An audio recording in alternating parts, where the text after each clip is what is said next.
You're on the Six Screens Telenetwork, earning the reputation of giving all the right ingredients, uninhibited, and exposing the hard, cold facts about the Watchtower Society.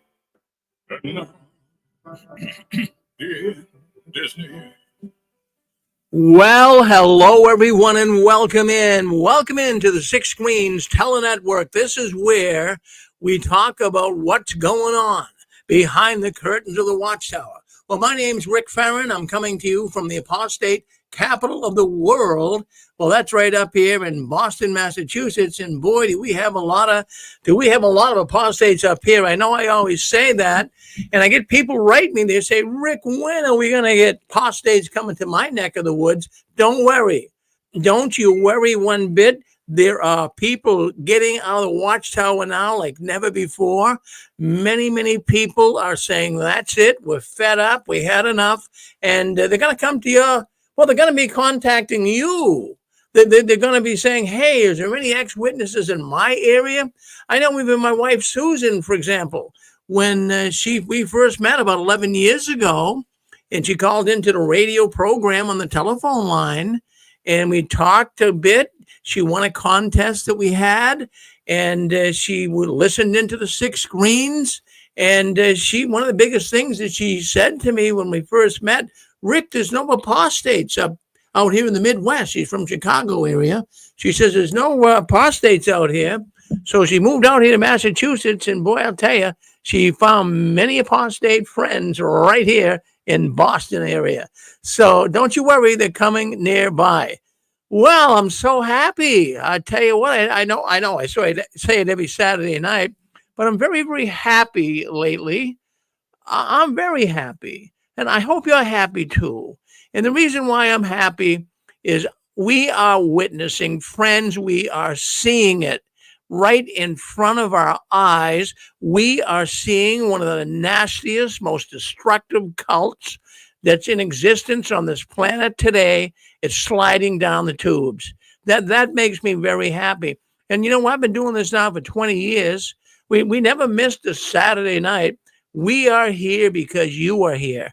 And I remember back in 2005, when I was just fellowship, I realized back then, and I let the elders know that I am going to be a thorn in their side. And I'm never going to give in, up or out. We're going to keep exposing you bums because you guys have hurt so many people. There's people listening into this program tonight that have been hurt so bad. Maybe they're in a room by themselves tonight. Maybe they're listening outside behind their house so the other mate won't hear them. Whatever the case would be, somewhere, someplace, there's a lot of displaced people tonight. There's a lot of people that are very angry, very upset. Some people probably even crying because the Watchtowers hurt them so much. And I have to tell you, that's why we do this. This is not something that we do because, oh, it's fun. We're making money doing this. There's no money being made here, friends. We're exposing the Watchtower, and I really hope that more and more people will do this in the future, and they are. And as you heard Dick Borgie earlier on Anne Marie's program, all of these YouTubes, all of these different forums, all of the ways that people can find out about the Watchtower organization, it's all working. So kudos and a shout out to everybody that's out there exposing the Watchtower. Just keep doing it. Well, I wanted to right at the outset of the program, I just wanted to talk a little bit about Barbara Anderson. Barbara Anderson, we mentioned last week. She couldn't come on. We did mention that her husband, Joe, they've been married for 63 years. I believe it's 63 years. And I'll tell you, it's sad. Joe has come down with terrible dementia. He's really in rough shape. He was in a home for a while, and then they let him go home. They live in Tennessee, and the facility let Joe go home, and Barbara and her sister-in-law are taking care of Joe. Joe is in need of a lot of care. He's very, very, Well, he doesn't remember much. He's got dementia. Sometimes he's better than other times. But anyways, I want you to keep them in your prayers. Now, I know some people have written me, one in particular, and I'm just trying to get some clearance here and everything. Barbara did say that she will accept calls. She will accept emails from anybody. So if you're listening into the program and you like to reach out to Barbara, write me at jwworldnews@gmail.com, and I'll give you Barbara's info. So it's all clear. It's ready to go. So those that have written me and haven't got the info yet, I will make sure it gets off to you tomorrow morning, okay? When I get up in the morning, I'll take care of that. So all you folks have been trying to get a hold of Barbara, you'll be able to do that. And Barbara's a wonderful lady. And we're trying to get her up here to the convention. And if all goes well, and Joe is doing okay, and things are in a better position for Barbara, she will be here in person at the Still Alive in 2025 convention right up here in the Boston area. So we're looking forward to Barbara. And just on that convention, too, I'll tell you what, I am tickled pink. I can't believe the amount of people that want to come to the convention. Now, I didn't think it would be this popular, to be honest with you. And what really got me thinking that ex-witnesses, that is, want to get together, is when I went down to Washington, D.C. Now, it was back in 2024 or 2023. It was the Halloween protest in front of the White House. And, they coaxed me into coming down. Rick, come on down, please. So I did. I packed up my bags and went down to Washington in front of the White House. And we had a protest down there. And it was all about how Watchtower is hurting people and causing all kinds of problems with the pedophilia and sexual abuse and all of this. So anyways, what got me thinking, there was 200, and I believe it was 56 or 57 people that showed up. I was flabbergasted. I could not believe there was so many people that wanted to show up for the protest. Now, some of them didn't want to be on film. They were kind of like on the sidelines. But afterwards, boy, when it was all done filming, everybody came out of the woodwork. There was over 200 people, like I say, 256, 257. And we all got together and we're sharing emails and telephone numbers. And it really got me thinking, boy, if people didn't want to do protesting, maybe they just want to come to a convention. So we came up. I'm just going to mute some people here. We got some people coming in that are not muted. Let me do that right now so we don't get sidetracked here, okay? All right. Yeah. So anyways, it got me thinking that, hey, let's have a convention. And so I put the word out here in the 6 screens. Well, I put it out a year in advance. And my goodness, all of a sudden, people have been writing me, Rick, I'm coming. They're coming from all over the world. So I think it's so exciting. Don't you think it would be exciting to be with your real brothers and sisters, with people that have been touched by the tentacles of the Watchtower like you've been touched? And we have some wonderful people coming. We have some, it's going to be a 3-day convention. It's going to be Friday, Saturday, and Sunday. Now, on Friday, that's August 1st, this year, 2025. On August 1st, people are going to come, and they're going to everyone's going to have a microphone if they want it. You don't have to talk if you don't want to, but everyone's going to have 5 or 10 minutes to tell us a little bit about themselves, why they came to the convention, and what they know about the Watchtower. And everyone's going to have a chance to do that. So that'll take up a good part of the morning, maybe even part of the afternoon. And then what we're going to do is we're going to have at nighttime as well. If we have to still go into it, we'll still have more people giving their meet and greet session. But we have speakers that are going to be coming. Fritz Springmeyer is going to come in person. Hopefully, like I said, Barbara Anderson's going to be there. We have an AI expert from the University of Louisville, Kentucky. She's going to come. She's a former Jehovah's Witness that is the lead professor of AI. Hold on one second. We got someone trying to come in. Hold on one second. Just hold your hand over the phone if you would. We'll get right to you in a second. I'm not sure who that is. But anyways, you want to try to make it up here. Now, I want to tell you, the rooms are a little pricey. The tickets are free. You can send for your tickets. Write me at jwworldnews@gmail.com. The tickets are free, but the hotel and your expenses could be a little high. So like Dick was saying in the previous program, try to save some money now. But the hotel price is going to be like, normally, if you just came up here for the hotel, it's a Hilton hotel. They're a little pricey. It's not like the Motel 6, but it's like $250 a night. But if you use the code Ferron, Fearon, that's my last name, Ferron, use that code to give you a discount, $75 like that right off. So you can save some money. And I'm trying to get breakfast included as well. Now, not just a Danish muffin and some pudding. I'm talking about a full sit-down breakfast. I'm trying to get that for all of us. So, anyways, but there's other hotels around there. If you want to stay, there's a Residence Inn, which is right across the street. Now they're about $150. And when I talked to those people, they said that they'll let the ex-witnesses stay there for $150 in that range. And they have a kitchenette, and they have dishes, and they have, silverware, and they have plates and pans, and you can cook your own food and save some money. And plus there's other hotels in the area too. There's a Motel 6. They're about $150 a night too.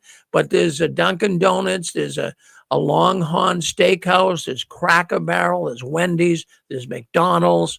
I mean, we're going to have a good time, and you can walk to these places from the convention. So by all means, if you can make it up here, make it up. Okay, we got 315. Who's that? Is that you, Joe and Fran? Yeah, hi, Rick. Hi, Fran. Fran. Yeah. I just wanted to say that we were with you in Washington, D.C. back in 2023, and I remember you said we should have a convention of all ex-Jehovah's Witnesses. And from that point on, you started talking about it. And we said, yeah, sounds like a great idea because we love meetups.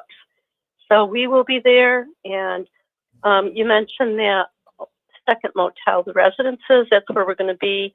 And it is cheaper, and you can prepare your own meals there. So we're looking forward to it, and we appreciate all the work you're doing to organize it.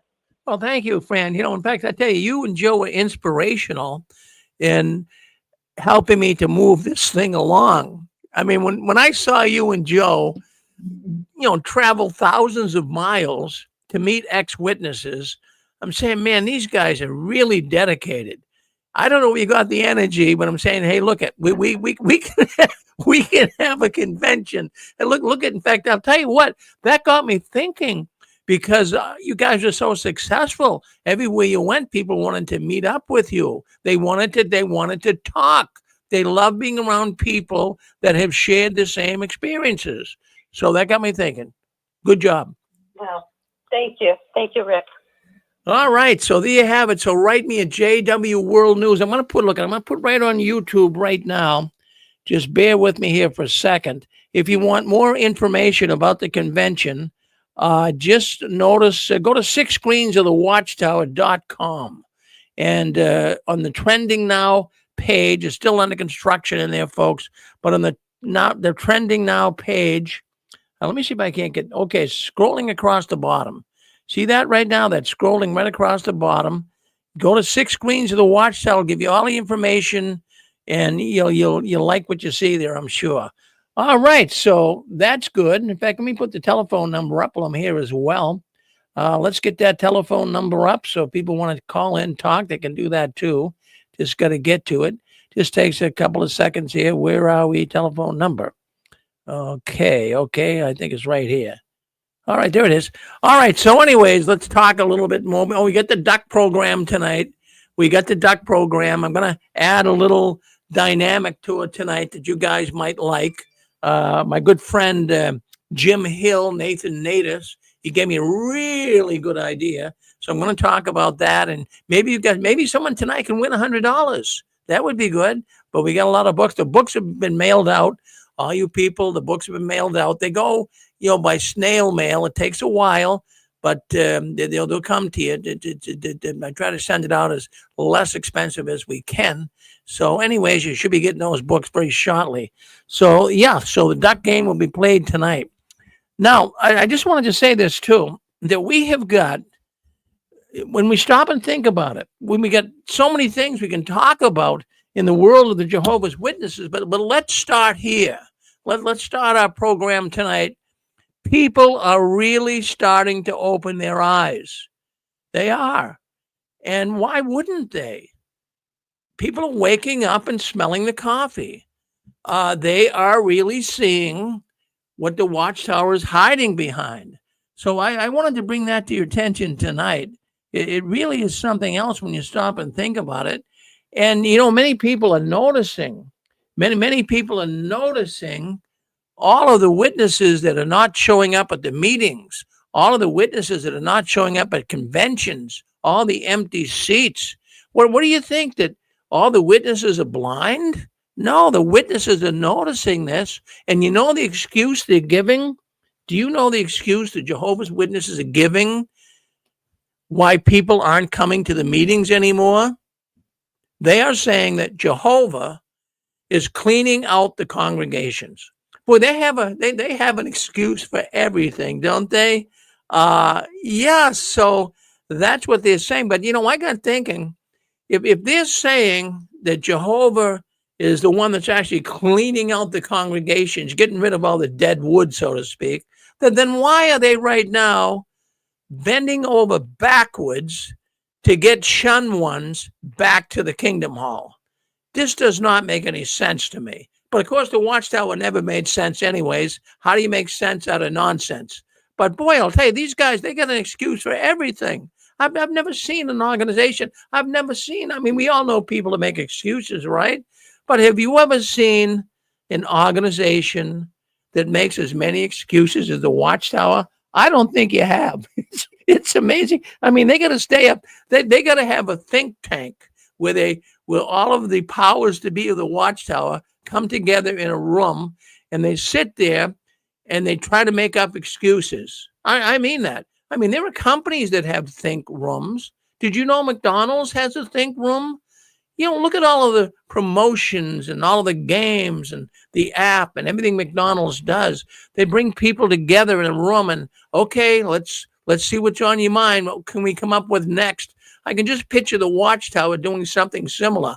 And, probably 7, 8, 10 people get together. Okay, what excuse can we come up with next? People are saying that, the Kingdom Hall is not having as many people come here anymore. Well, let's just say that Jehovah's cleaning house. And the people believe it. That's the strangest thing. People believe it sitting there in the Kingdom Hall. So also, there's so much information about the Jehovah's Witnesses online. How could you not miss it if you really weren't even looking for it? It pops up all over the place. Now, I remember back in the late 1990s, the Jehovah's Witness organization, they saw the popularity, the beginning popularity and the availability of the internet. And boy, the governing body and the Watchtower organization, they were scared to death back in the 1990s about the internet. They really looked at that as a dangerous thing. And you can remember some of the Watchtower studies like I can remember back then. And they were always talking about the dangers of the internet. They were wanting the members not to go on the internet unless they were strictly going on for study information for the Watchtower. They called the internet Satan's tool. Do you remember that? Yes, it wasn't too long, just in the 1990s, that the internet was called Satan's tool by the Watchtower.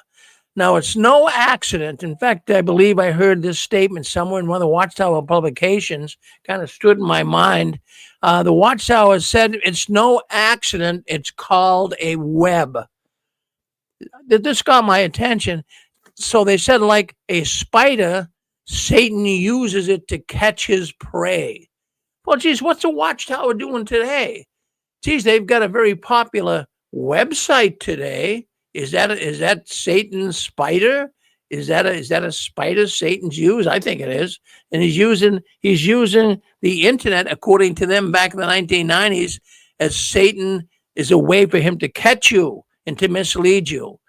So I just wanted to bring that up tonight. And there's so many things. There's so many things to say why the Watchtower is losing members at the Kingdom Hall. Congregations are shrinking, even when they merge them. That's amazing, right? So you have one congregation that doesn't have a lot of people. So you say, okay, let's close down a congregation that's nearby, and we'll send these people to the congregation that doesn't have a lot of people. So now they send more people to the congregation that was kind of not having a lot of people. You bring more people in, and then a few months later, they don't have those people with them anymore. They're leaving too. There's so many people right now leaving the Watchtower. Friends, we should all be doing the happy dance. We really should be. For years, I've been doing this program. And, I didn't report news like this years ago. 20 years ago, we weren't getting any points on the scoreboard at all. I was just hoping that something would happen. But we never, really, we only got a few callers calling in. The Watchtower was, it's all good publicity about them, their conventions, how great the Watchtower is doing. That's all you heard, how they really bring a lot of money into a city during convention time in the summer, and the Department of Commerce and all the businesses were so happy to have the Jehovah's Witnesses. You don't see that anymore. All we see is negative, critical news about the Watchtower. They have a very tarnished image. And so, that's what's changing. The dynamics are changing. The Watchtower is fighting themselves out of a losing battle here. They are really having a difficult time getting people to stay with them. And that's what a cult has to do. What do you think a cult does? What do you think we were doing when we were going out in field service? When we were going out in field service, we were recruiting cult members. We were knocking on doors, because what a cult has to do, they have to bring more people in, because there's always people going out the back door. Really. That's because people find out how evil, how destructive they are. People, boom, walk out. So they bring them in the front door. People walk out the back door. So the Watchtower is aware of this. Now, and on the same line of reasoning, I got really thinking a lot about this. Is there any redeeming value about Jehovah's Witnesses? I want you to put your thinking cap on here. Is there any redeeming value about Jehovah's Witnesses? I've been thinking about this for a while. There are institutions and organizations that have redeeming value, but really, does the Watchtower organization have any redeeming value? I think a lot about this, and what I think is these guys really don't have any at all. They're like parasites. They really are. They're very parasitic. They try to attach themselves, or at least get you attached to them, and then they suck your blood dry. And this idea of preaching about Armageddon, how long can they do that? They've been preaching that for 145 years. That's a false prophecy. How long, really? Now think about it. How long can you tell a lie and keep telling it and telling it and telling it before people wake up and say, hey, wait a minute, we've had enough of it? That's what people are saying right now. You can't tell people for 145 years that Armageddon's coming. That is definitely a false prophecy. Now, someday it might come, but the Watchtower did not hit that on the nose. They didn't. They had to keep moving the goalpost. This Armageddon's coming soon. Look, I'm 76 years old. When I was in my 20s and I wanted to go to school beyond high school, why would you want to do that, Rick? That's like rearranging the furniture on the Titanic. It's going down. You're wasting your time. Friends, that was 60 years ago. 60 years ago, they're saying this to me. And many people are now in the 70s, 80s, even 90s. And they're saying, what is going on here? The Watchtower is not telling us the truth. And even, I have to tell you, information coming into the 6 screens got me very excited. I was talking there for a while. A lot of the young ones believing, the Gen Zers, the Gen Xers, the millennials. And now we find we have older ones, the baby boomers. Can you believe that? The baby boomers are packing their bags too. Everyone is sick of it. 145 years of false prophecy. Why wouldn't you? This idea of Armageddon coming soon. I can remember a district overseer back in the 1960s, and he stood up on that stage at a convention, and he held up a pencil. I'll do one right here just for dramatics here. He held up a pencil like this. He says, see this pencil. See this pencil. Then he pointed to the tip of the pencil. Right there, pointed to the tip. That's where we are. At the tip of the pencil, brothers and sisters. Armageddon's around the corner. Can you really believe this baloney anymore? That's why people are waking up. The game is over. How can you keep doing this? And then also another thing I think of now, we're talking about socially redeeming value. The Watchtower doesn't have any. Then I'm thinking, well, do other religions, do other organizations have redeeming value? Do they help people? Yeah, they do. They do. There's plenty of organizations that help people. Look at the Red Cross, for example. Look at the Wounded Warriors, for example. Some of this stuff, they try their best to help people. So I'm really seeing that there's organizations out there that do have redeeming value. But as far as the Jehovah's Witness organization, I cannot tell you there's any redeeming value at all. And if the whole organization disappeared, it wouldn't bother a lot of people. It really wouldn't bother because nobody's getting anything from it. But if you took let's just use the Red Cross. I know they have problems too, but at least there's some redeeming value. You see a fire or those fires out in California, for example, and the Red Cross would come in and they'd give blankets and they'd help the people with the housing. So, if they disappeared, people would miss the Red Cross. They show up. Billy Graham, son, Franklin Graham, with a Samaritan's Purse, that there's redeeming value there. They show up and they help people. And if they ever weren't in existence, people would miss them. But as far as the organization, the Watchtower organization, if they went out of business, no one's going to miss them. No one's going to miss them, except maybe the loyal, die-hard witnesses. And then they'd probably be glad they're out. They give them a reason to slip out the back door. So, there are organizations that are giving people comfort and support, but not, underline, not the Watchtower. Then when I think about Jehovah's Witnesses, there's other aspects I think about. You talk about redeem. Now, first of all, can we define redeeming value? In other words, anything that you would purchase, even if someone gave you something, there's redeeming value. If someone gave you a gold coin, that's wonderful. That has redeeming value. But when I think, well, what do the Jehovah's Witnesses give people? What do they really give people? I can only think of some of the negative things that the Jehovah's Witness organization does. It's not giving. I think of things like gossip. The congregation I was in was a hotbed for gossip. Geez, that's all people did was gossip, and slander, hate, anger. Yeah, that's not redeeming. That's not redeeming at all. In the organization, they're directly responsible for a lot of people today that are on substance abuse, a lot of people today that are experiencing mental illness and suicide. Is that redeeming? Is that redeeming, having an organization that caused you to take your life? Is that redeeming, having an organization that caused you to go mental? Well, of course it's not. And, it's things like, well, there's one particular Watchtower article here that I kind of pulled off the dusty shelf that kind of got me thinking a lot of how weird and how unredeeming the Watchtower is.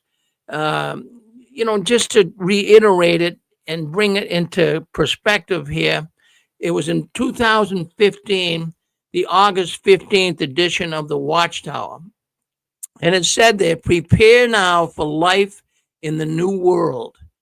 Well, when you stop and think about it, we were all supposed to be in the new world by now, right? So they're getting you they're trying to constantly put this carrot in front of you, prepare to live in the world where things are going to be far greater than here. You see all these people in the magazines walking around, eating fruit, having fun, laughing.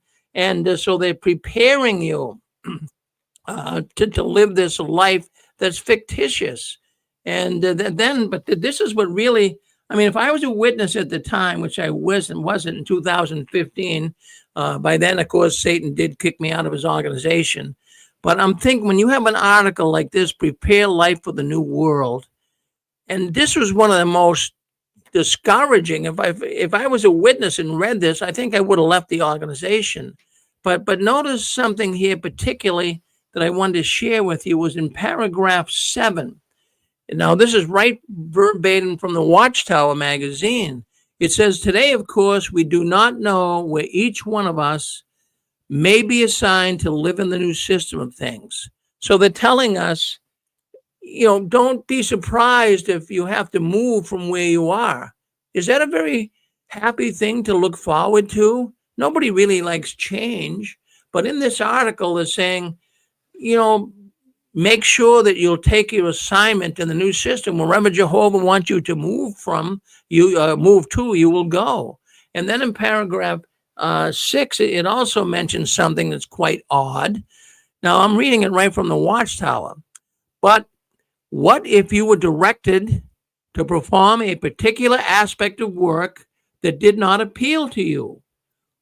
Would we submit to that direction by doing our best to carry out and even enjoy our assignment?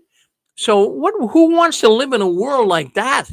Geez, if I read that when I was still a witness, I would have packed my bags. So they're telling you, be prepared to move if that's what Jehovah wants you to do, and also take any job. Now, you're going to live the rest of your life supposedly in this paradise earth, and now, whatever direction Jehovah, or in this case, it's the Watchtower, tells you that you're going to be a crop picker, for the rest of your eternity, and out in the sun all day long picking crops. Would you want to be part of an organization? See, people are finding out about this stuff. It's articles like that are getting people to the exit door. So, and then the other thing, I'm gonna stand on this and stand very firm on this thought. When I think about it, we do a Sunday program. On Sundays, we bring up theocratic issues, the theological issues, I should say. And, the scriptures, the Bible, we read verses. We don't do it on Saturday night. I don't do it. But on Sundays, we do, including tomorrow. But I wanted to make this statement that makes a lot of sense to me.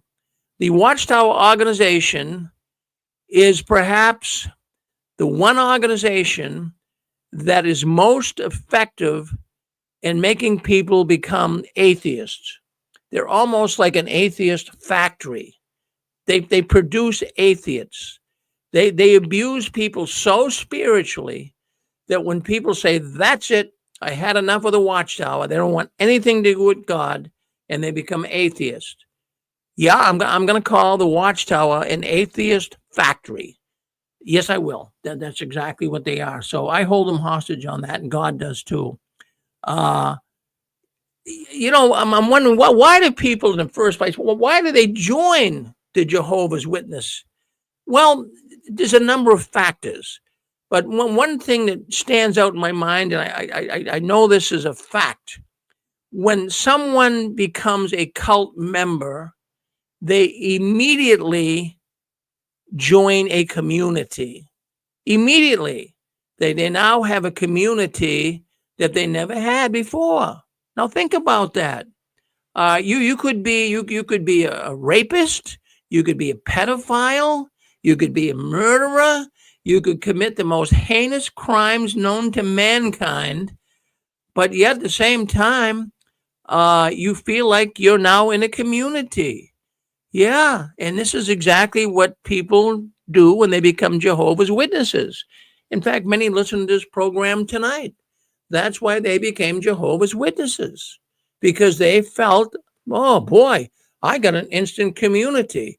And you know what I'm talking about. You know what it was like when, new ones came to the Kingdom Hall and we were all kind of encouraged to love bomb them.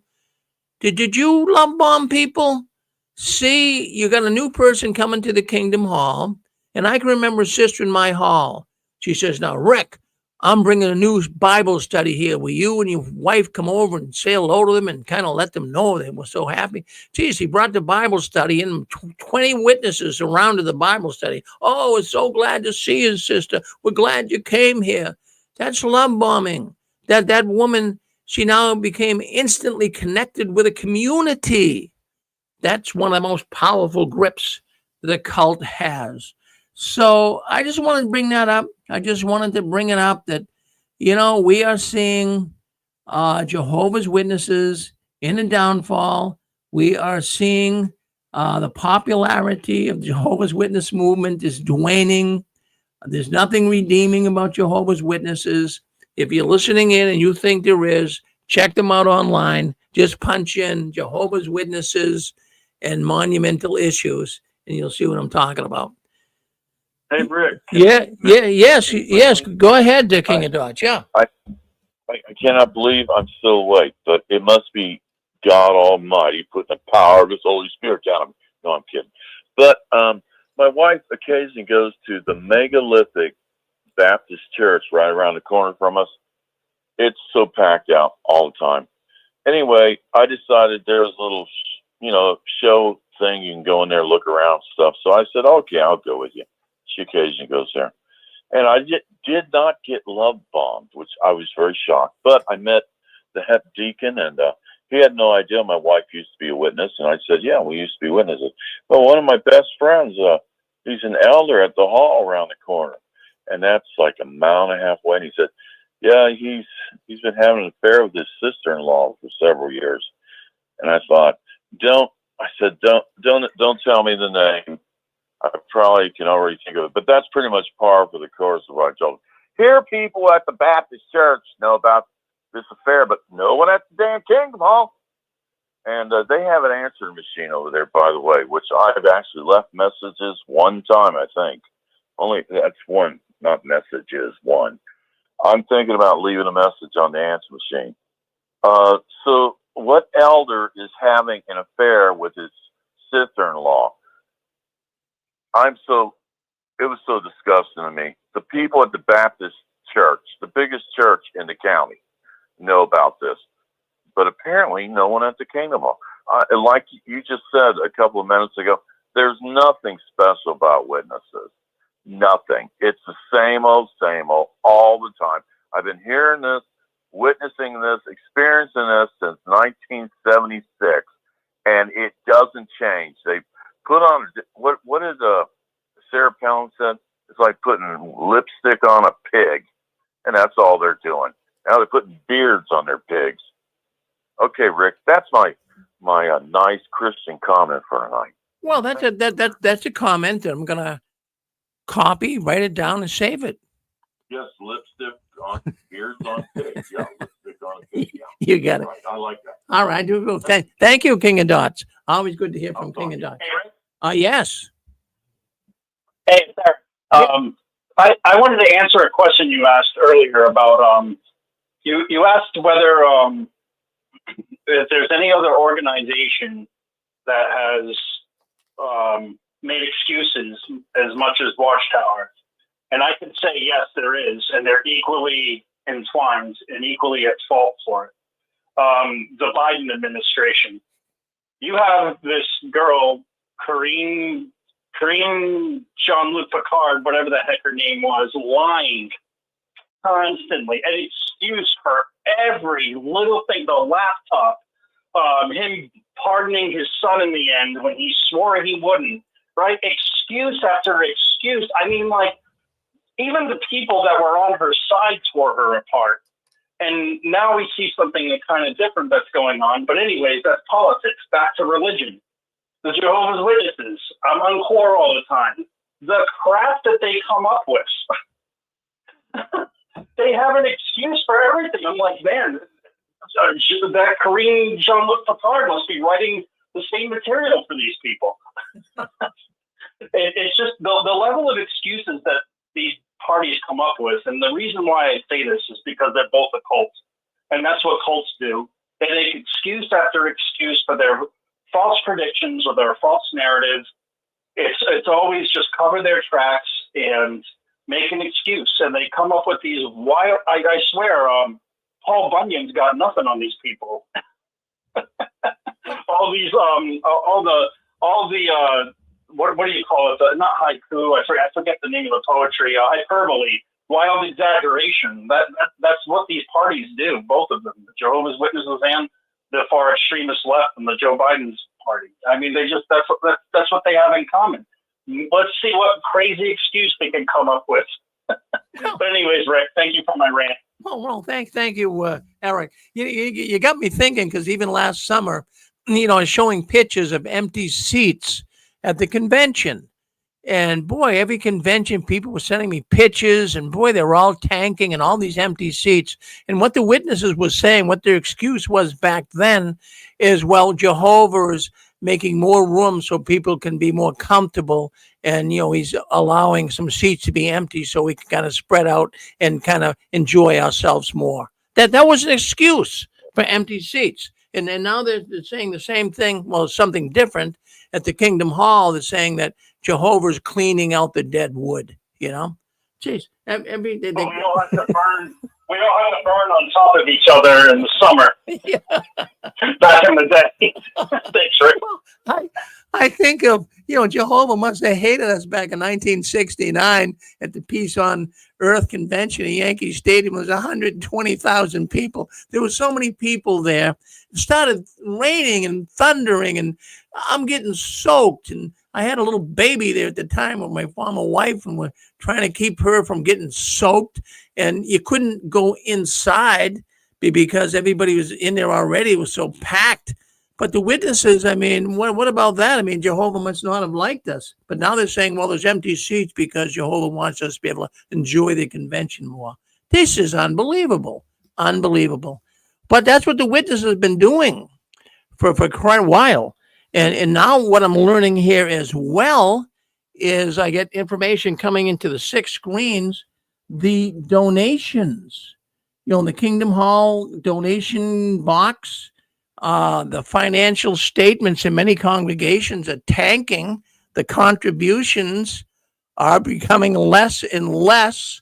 Now, I'm not sure, but in some congregations, they're actually announcing that, brothers and sisters, we don't have the money coming in like we had before. Now, I got thinking, I have doubts about this. Maybe they're saying that as an excuse to try to get the brothers and sisters to put more money in. But also at the same time, I read so many things on these forums online that the brothers and sisters just aren't giving the money anymore.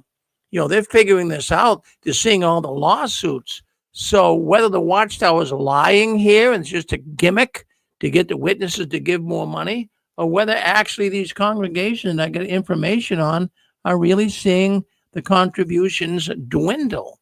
But, it seems like I can remember when I would go to the convention, and especially, they'd announce at the end of the convention, or an assembly even, they'd say, brothers and sisters, that have the accountant come out, and he'd say, brothers and sisters, we are so pleased to announce that, we are having a great time at this convention. I'm sure all of you brothers and sisters are enjoying it, but we are a little low on the funds.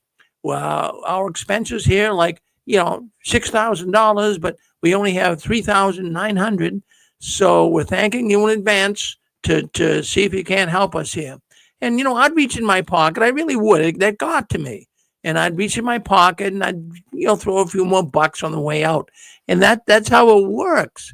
And really, these guys, they lie. And, I'm not saying this as a matter of, you got to listen to what I'm saying because I'm telling you the truth.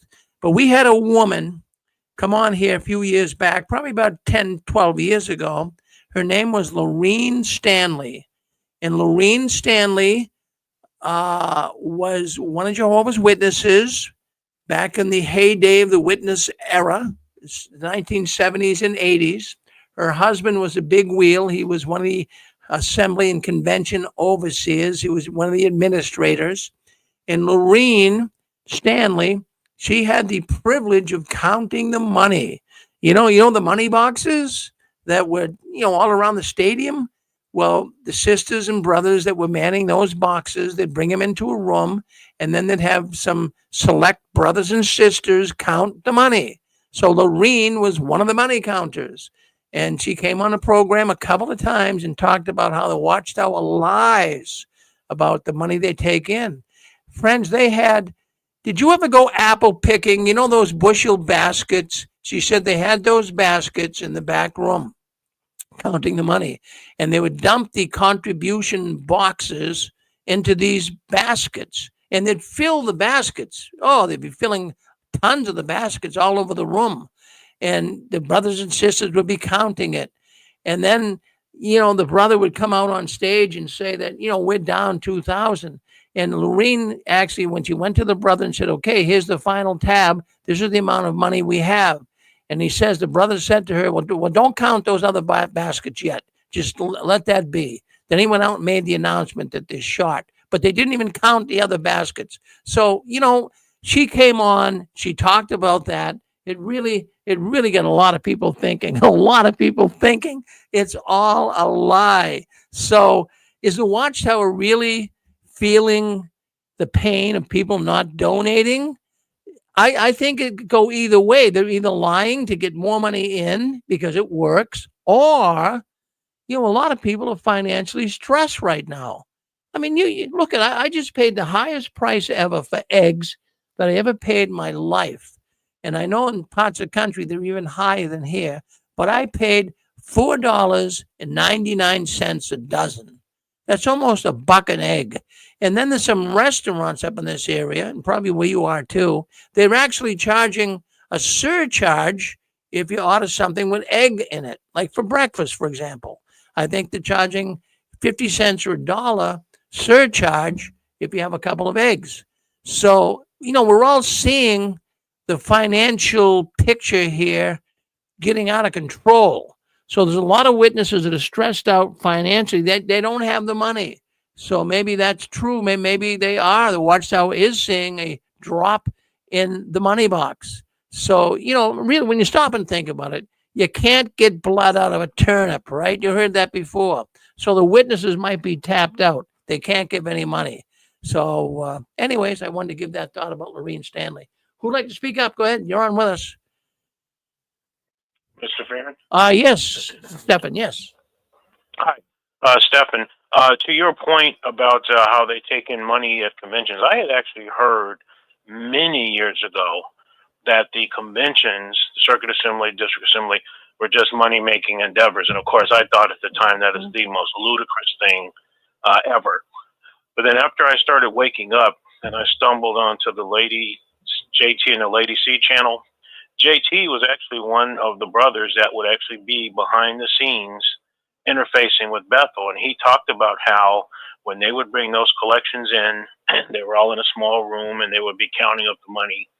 There's a special number that you would call back at Watchtower, probably the Treasury Department or some other financial department. And they already knew how much they expected to bring in for each district assembly. So they'd look you up and they'd look and they'd say, okay, you're supposed to be bringing in 25 grand. How much? Oh, we have this amount. Yep, not enough. You need more. And so then they'd send that poor brother out and he'd give the count and he would say, friends, we have a deficit. And they'd basically keep doing that until they got the amount of money. He was right there when that was going on. So what you're saying about those conventions just being money-making endeavors is so true. And that's why you'll notice they never do a count or tell you how much money they take in at the district assembly. I believe they do it for the circuit. and of course the meetings, but not the district, because they don't want people to know how much money is actually coming in at those things.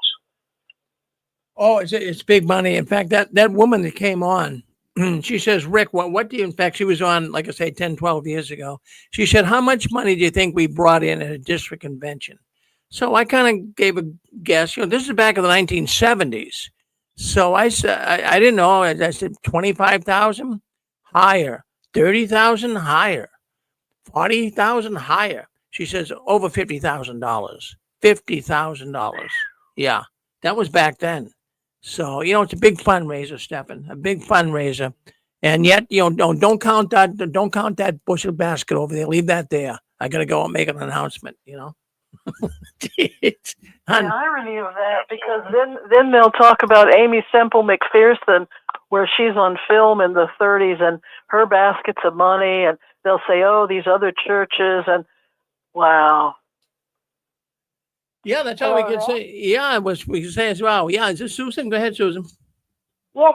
No, just think about it. I was in the so-called truth for 37 years. Not once during all the assemblies or conventions or any gathering did I ever hear them say, thank you, brothers. We've reached our toll. We don't need any more money. Never once. Or thank you, brothers, for any of the money that we donated. And it was always, we need more. Never thank you, or we've reached our goal.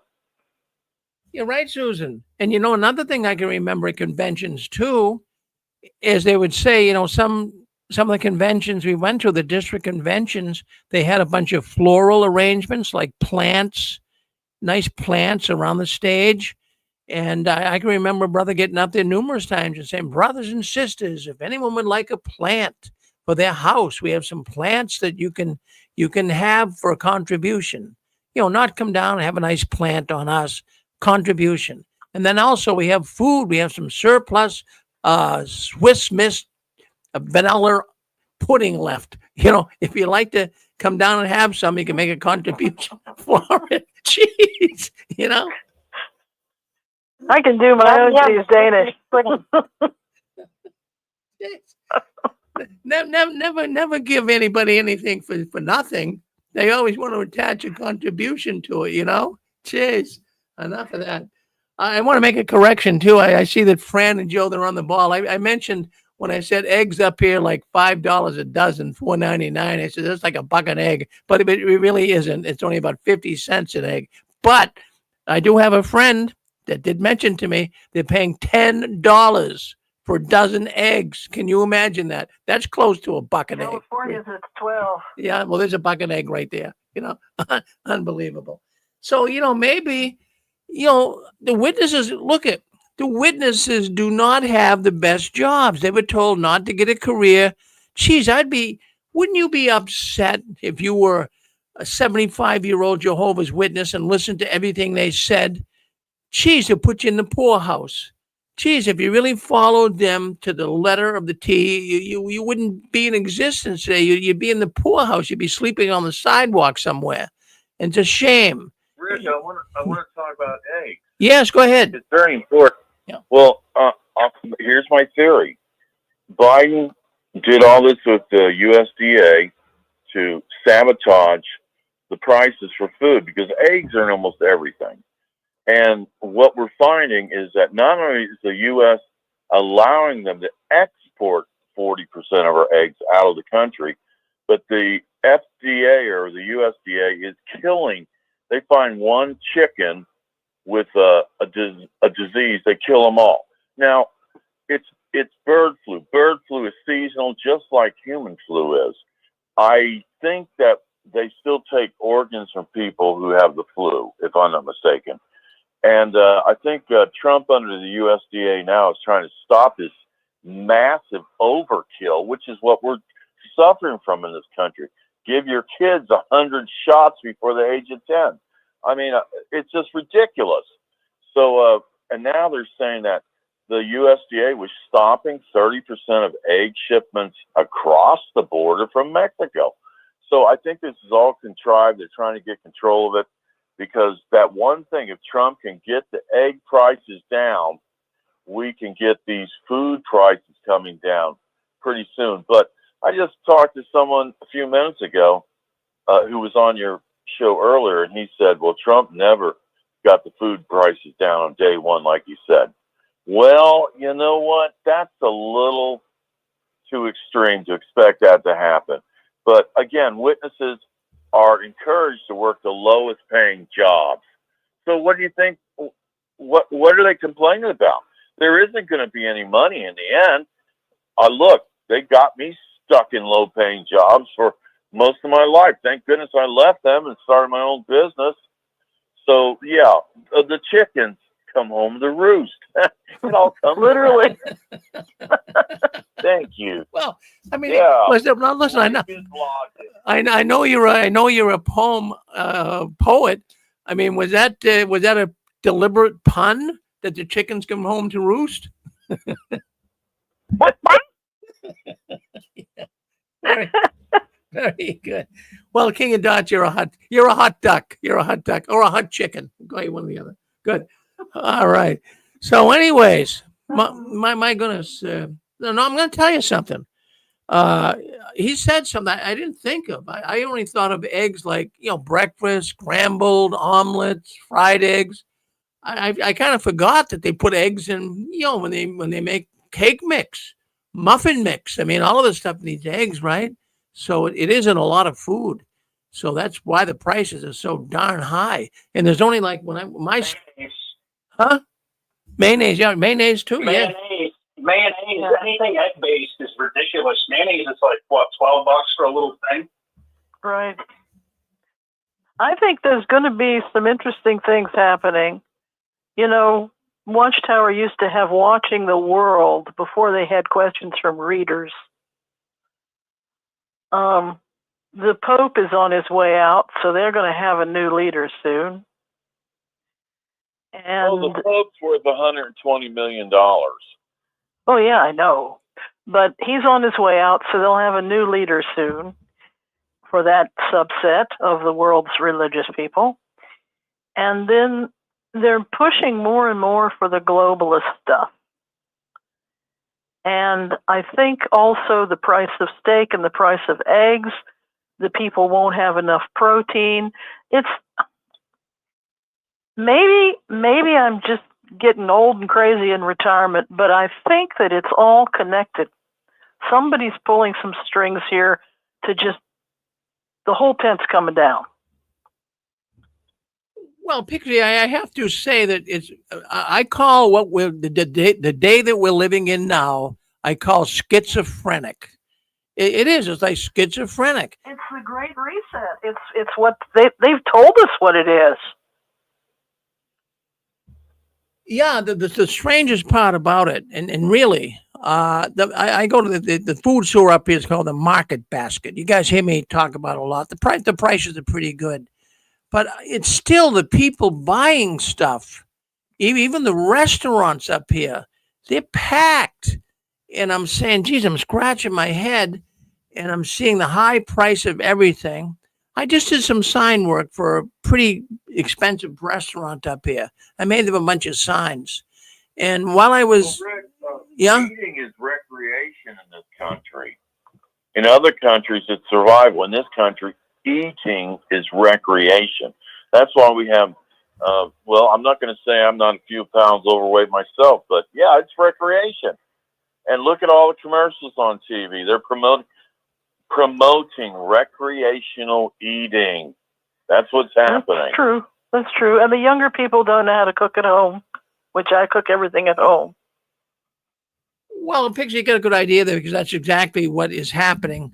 They have these, I see stores popping up right in my neck of the woods. It's all prepared food. It's all prepared food. You walk in, it's like a meal in a little plastic basket, whatever you want to call it. And then you take it home, you put it in your microwave and cook it.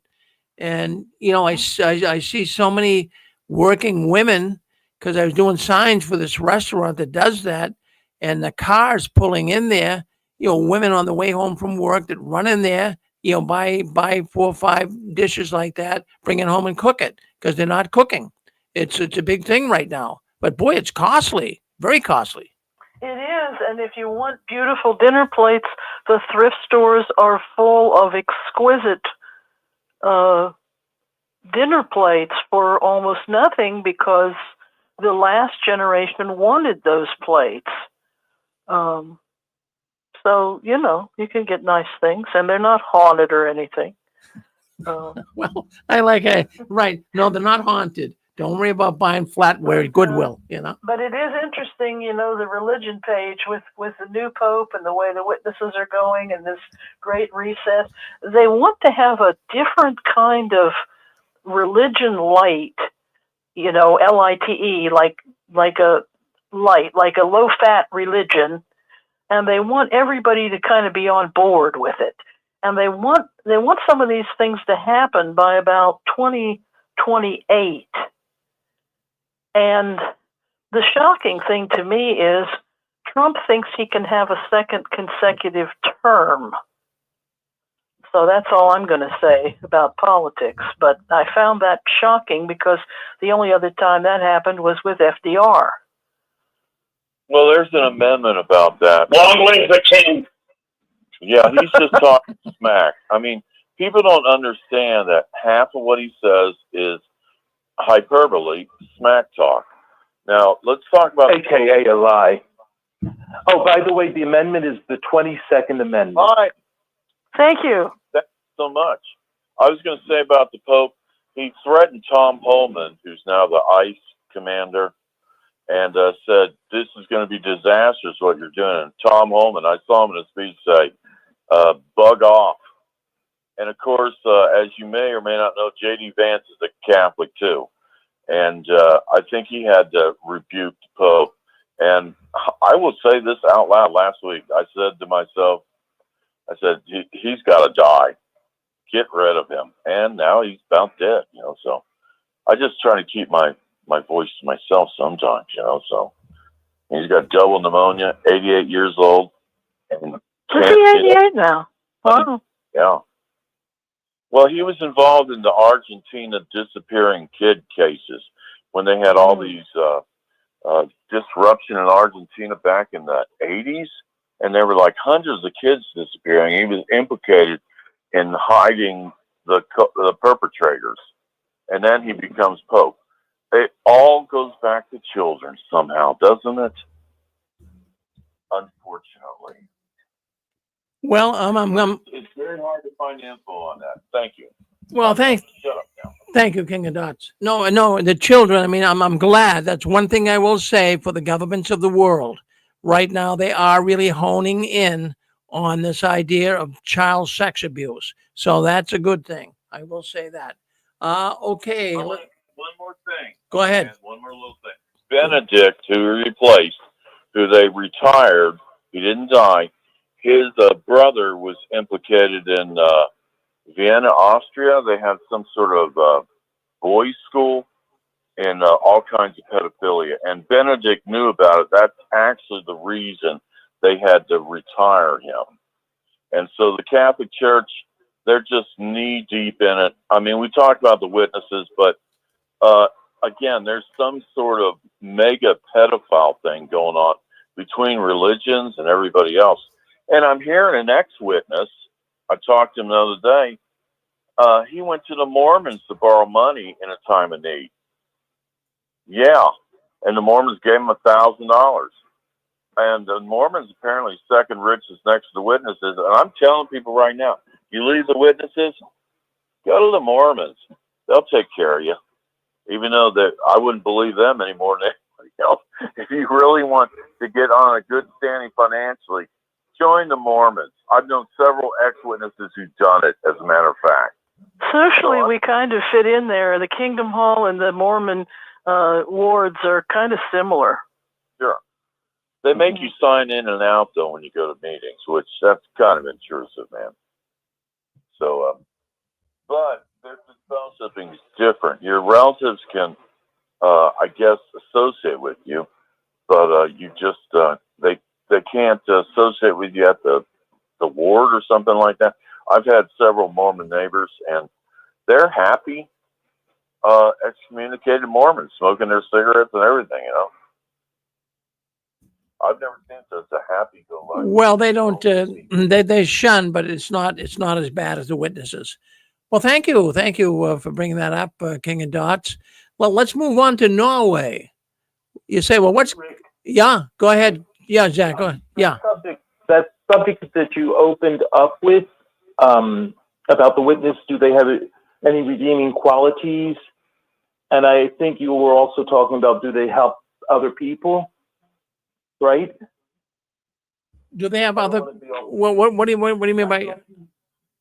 You were talking about the fact that they don't really help outside of the organization. They don't provide help to people. Right. Oh, okay. So that's the subject. I was reading something this week. 2 weeks ago, Stefan asked if anything had been read about Malawi outside of the witness material. And so I was at the library and I got a book, The History of Malawi. And I just want to read 2 sentences from it, because I'll say this in advance. It does basically agree with what we'd heard, but it does add another little fact about the way the witnesses were in Malawi. Okay. Is that okay? It's just 2 sentences. Yeah, go ahead. Yeah. Okay. It says, and this is the history of Malawi. This is the part of the book that's 1859 to 1966. It says, in later years, Bandas, that's the president of Malawi. He was a lifetime president. He just died. In later years, Banda's favorite tactic in responding to the emergence of village-level unrest was to refocus resentment on a popular scapegoat, and it seems likely that he did the same at this time. Jehovah's Witnesses were generally law-abiding and industrious, but their very success in achieving prosperity without sharing the proceeds with members of the wider community often made them deeply disliked. Well, that kind of supports what I've been saying, right? Yes, exactly. Absolutely. So All right. Well, that's all I wanted to say. It was so, I was shocked when I saw it, that they were disliked deeply in Malawi because they didn't share their prosperity with the wider community. Well, and it's no different now, right? We complain about the fact that they get millions of dollars from governments all over the world and do nothing with it. Well, exactly. In fact, I'm glad you brought that up, Zach. But stop and think about it. Right now, I've counted 14 nations that are coming down against the witnesses. And of course, the notorious one is Norway.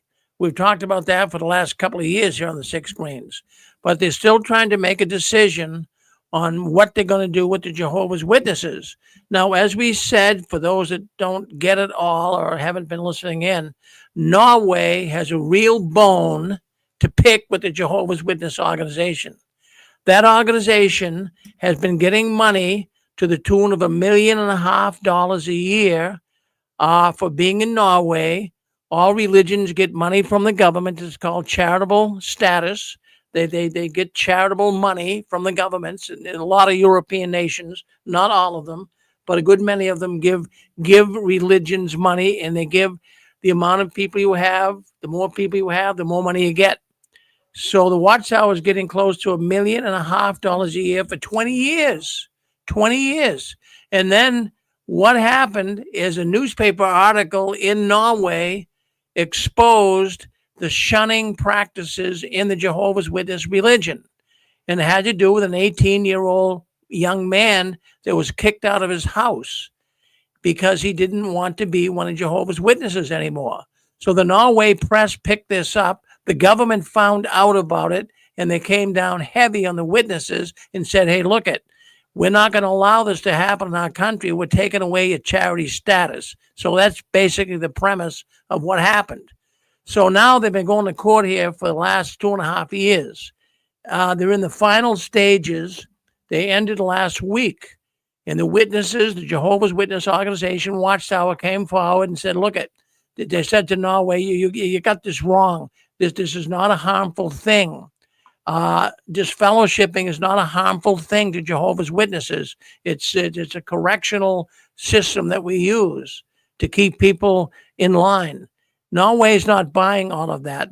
But just to give you an idea, this court, and we'll find out probably the next week or so what Norway is going to do with the witnesses, but it doesn't look good for them. Now, the Jehovah's Witness organization, how much money you think this is going to cost them? We got some people, some law people evidently online that have been trying to figure this out mathematically on the amount of money this Norway court case is costing the witnesses. Do you know it could be $500,000 or more? It could be upwards of $1 million to be able to fight this. Now, I got thinking about this today. I'm saying we have an organization that claims to be Christian. Can you imagine if the early Christians, would they ever think of campaigning the Roman government to provide financial grants to support their ministry? That would never happen.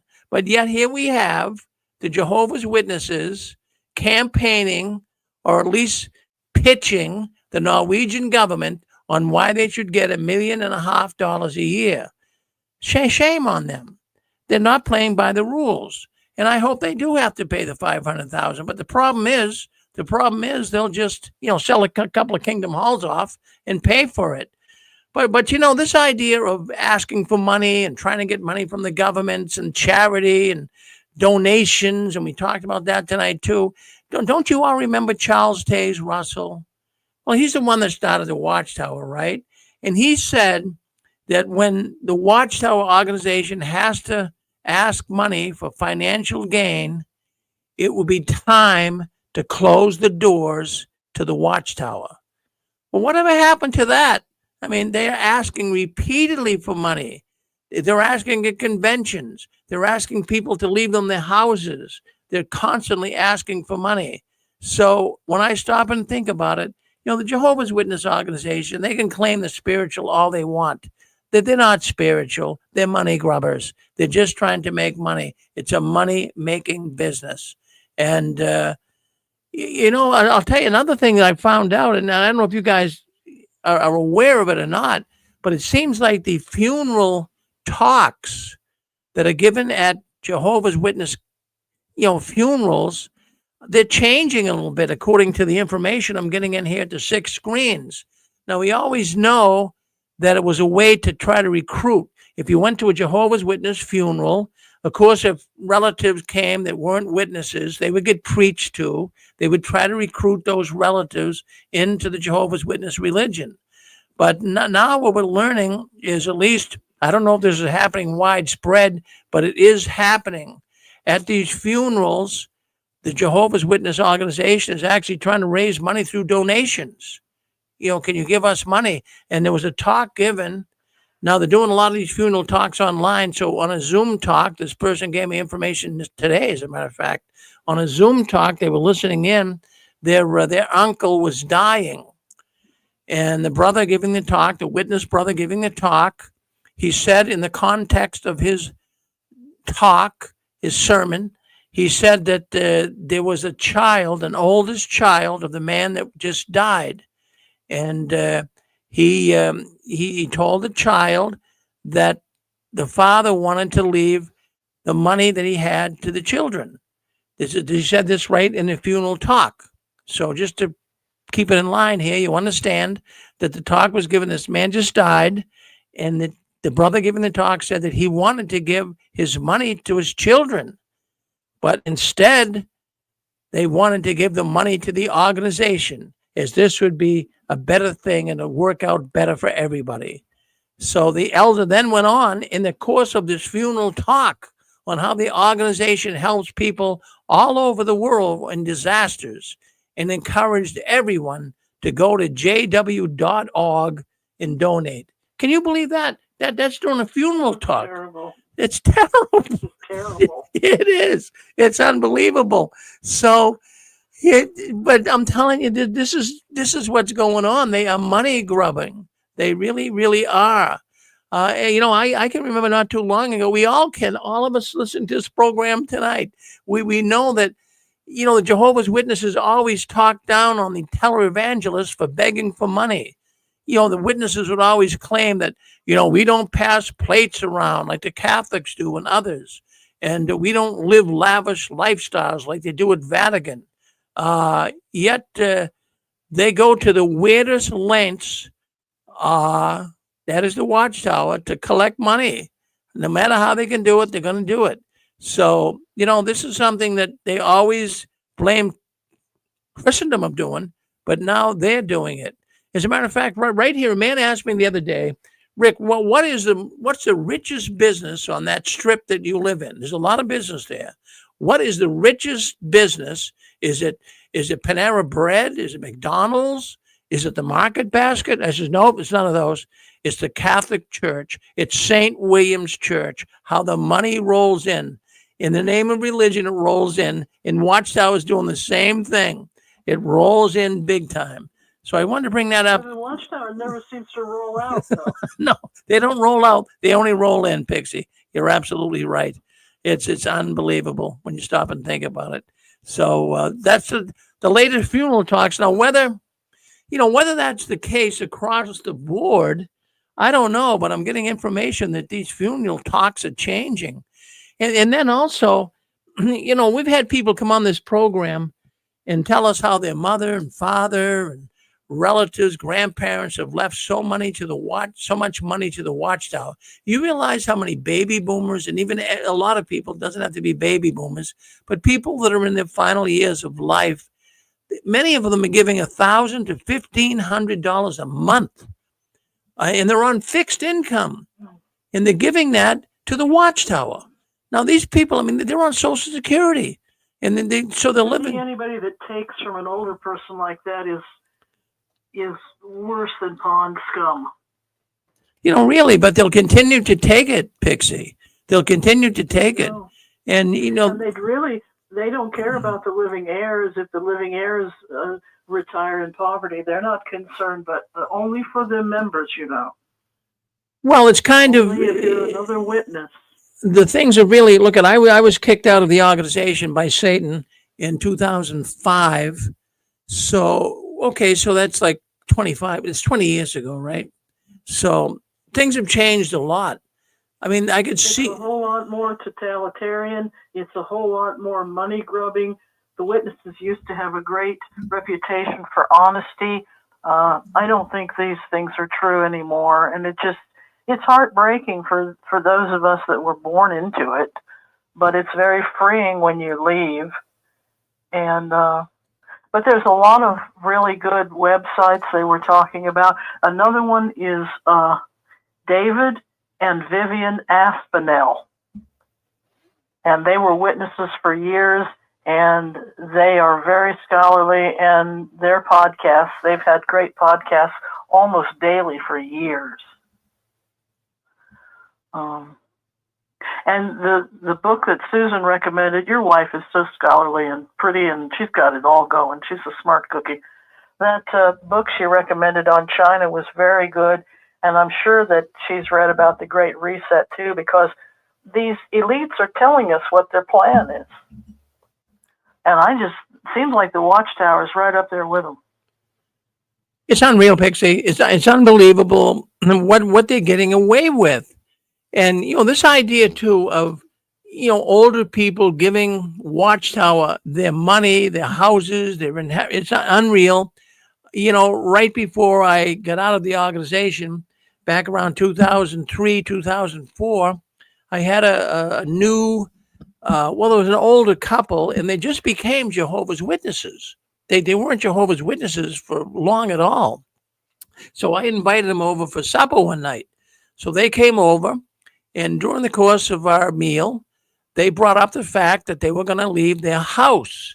Now, geez, they've only been in for a few years. They were going to leave their house to the Watchtower. So I got a hold of them. I brought them out on the porch. I said, now, listen, did I hear you right at the supper table? Did you say you're going to leave your house to the Watchtower? Yes, we feel that's the best thing to do. I says, well, why do you think that? They said, well, the organization, they certainly could use the money to spread the good news of the kingdom. I said, well, don't be so sure of that. I says, do you have children? I didn't know if they had children or not. They said, oh, yeah, we do. I said, well, do they come into play at all? Do you think about your children? I mean, isn't this the way that normal people in the world think? I mean, Yes. you've got to take care of your tribe and your family. Yeah. And they're saying, well, yeah, but they'll be okay. We feel that the Watchtower could really use it more. I mean, where do they get this type of reasoning?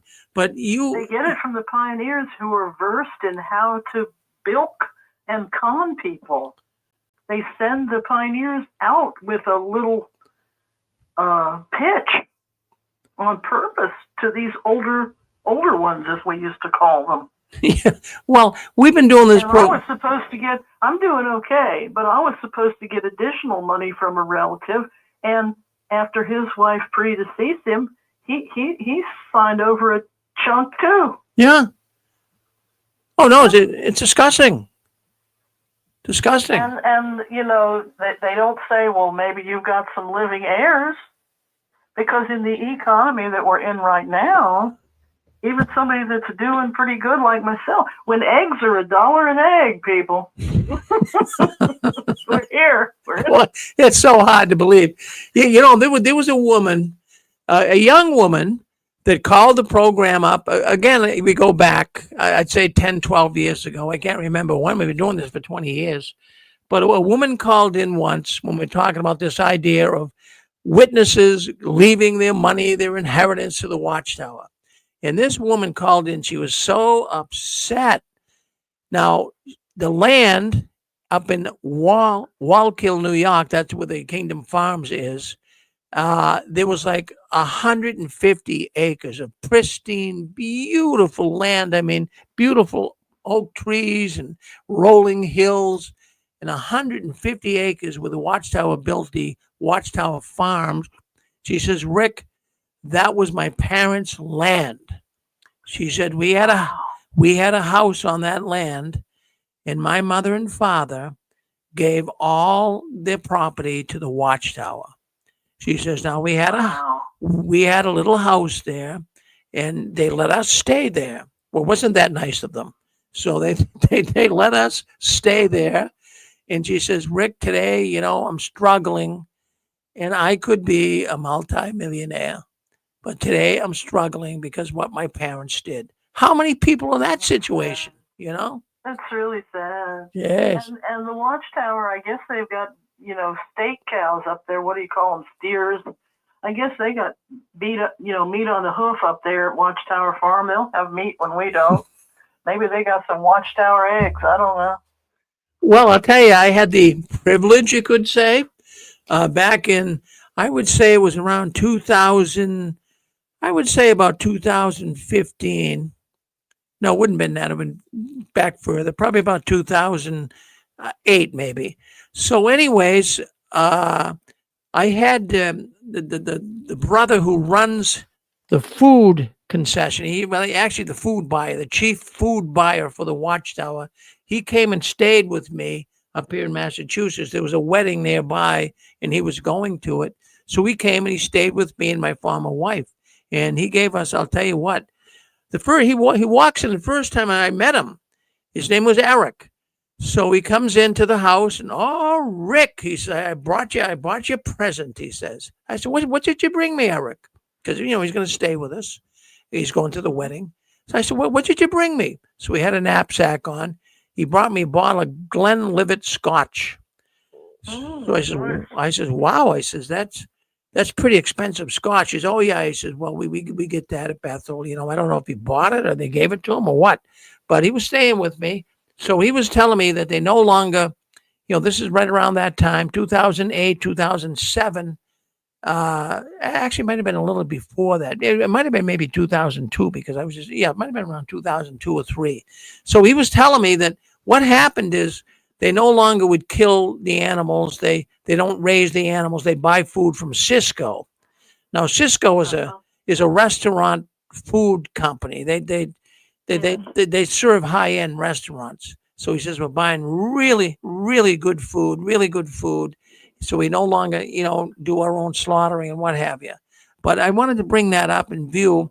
The Watchtower has done very well on people's contributions.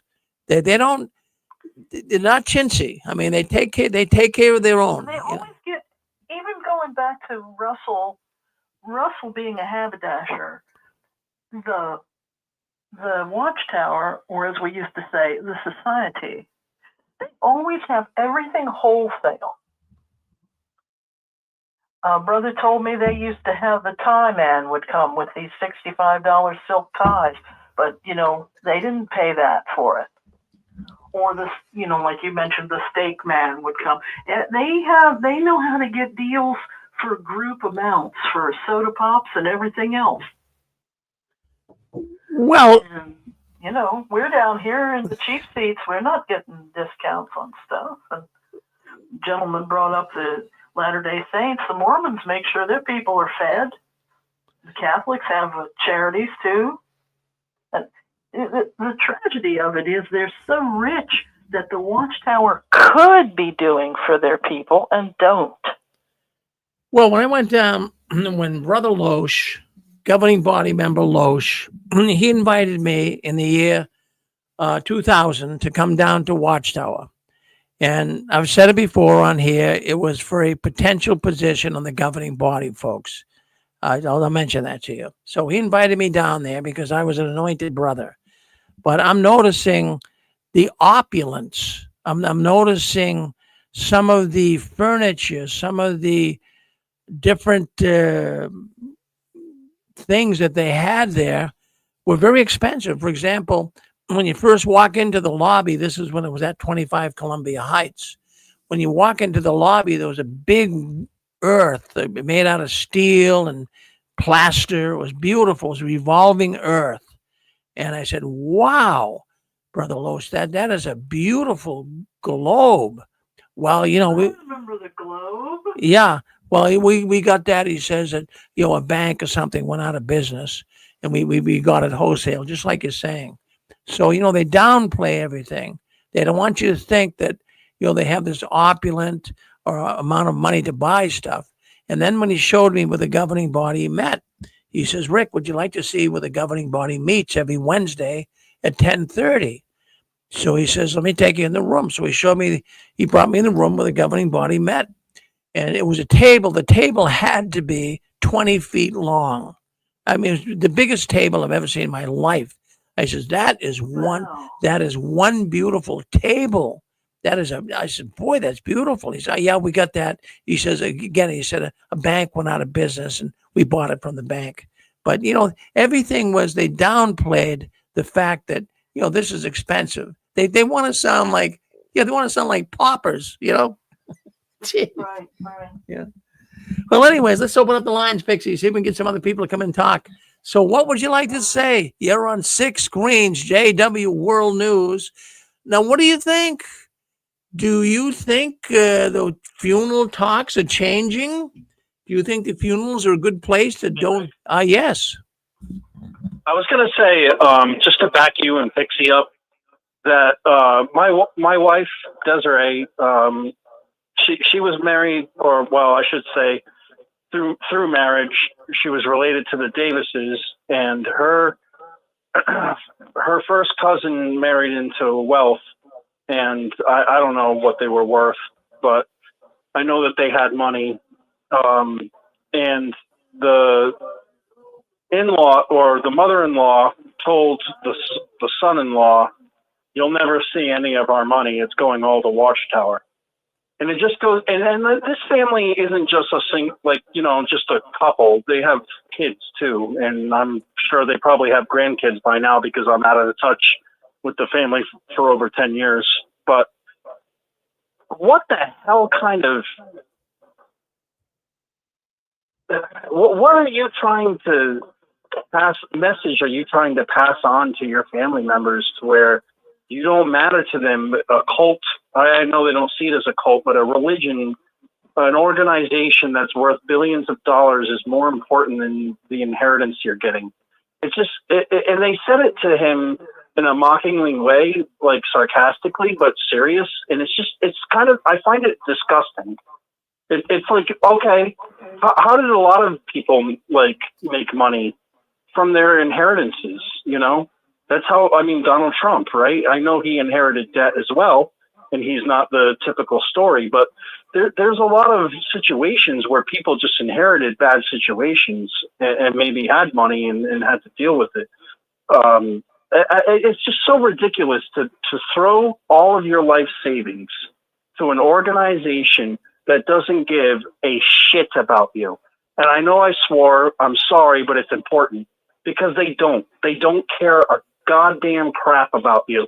They only care about themselves. And Jesus has proved that the signs of his followers would not be people wanting to be served, but wanting to serve. Thanks, Rick. Well, thank you, Eric. Always good to hear from you. And you're absolutely right. They really don't care about you. You know, it really, you know, in life, we all have feelings. I was even thinking that today. One of the poor men that, you know, works with me, he had such a sore back and his mattress was lousy. So I went out and got him a mattress to sleep on.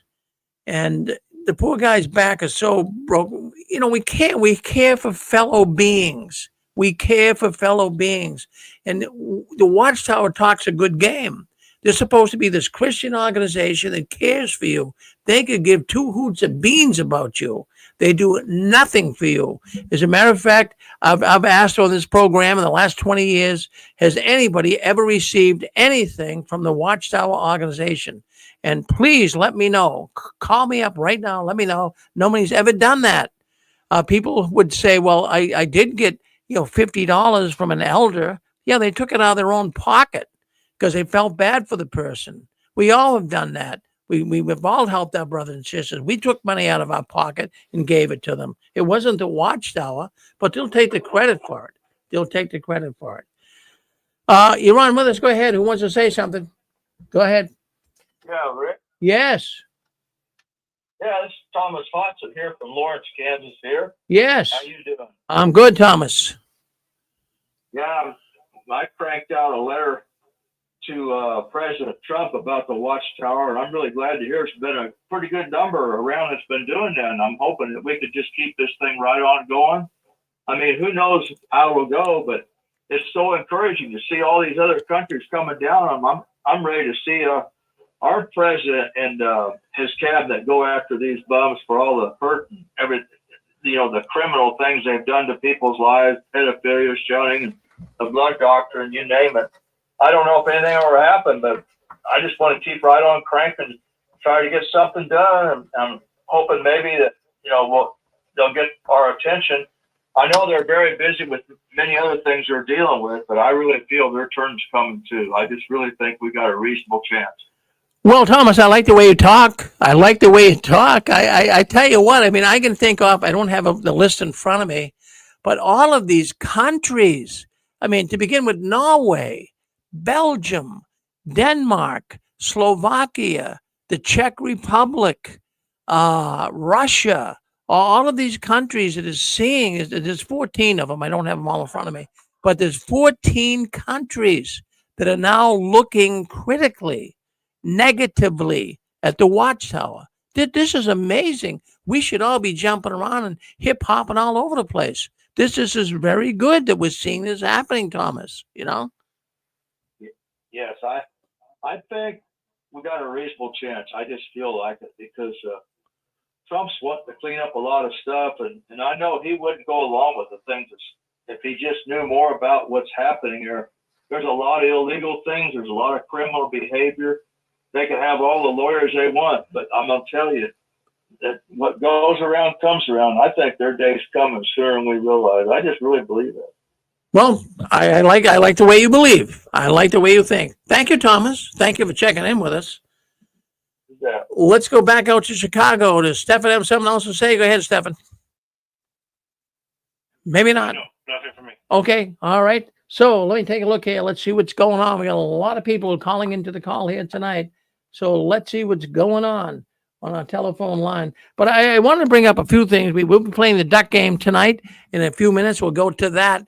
But before we go to that game, I want to talk about something else here that caught my attention. And, lately, what's happening is many householders, even in some of these residential areas where you see like condo developments, they're putting signs up, no solicitors, please, no solicitors. And when I think of the organization that does the most soliciting in the world, I can only think of Jehovah's Witnesses. I mean, really, they're still the only ones that are out soliciting. So, I can remember being one of Jehovah's Witnesses. And if I saw a sign that said no soliciting, it didn't bother me at all, because I had a little pitch that I would use. I'd say, well, I'm not here soliciting. I'm here to give you a free magazine. I'm here to tell you about good news of the kingdom. So it wasn't like I wasn't trying to sell anything, but in essence, we were, right? So you guys must have been caught in that trap too.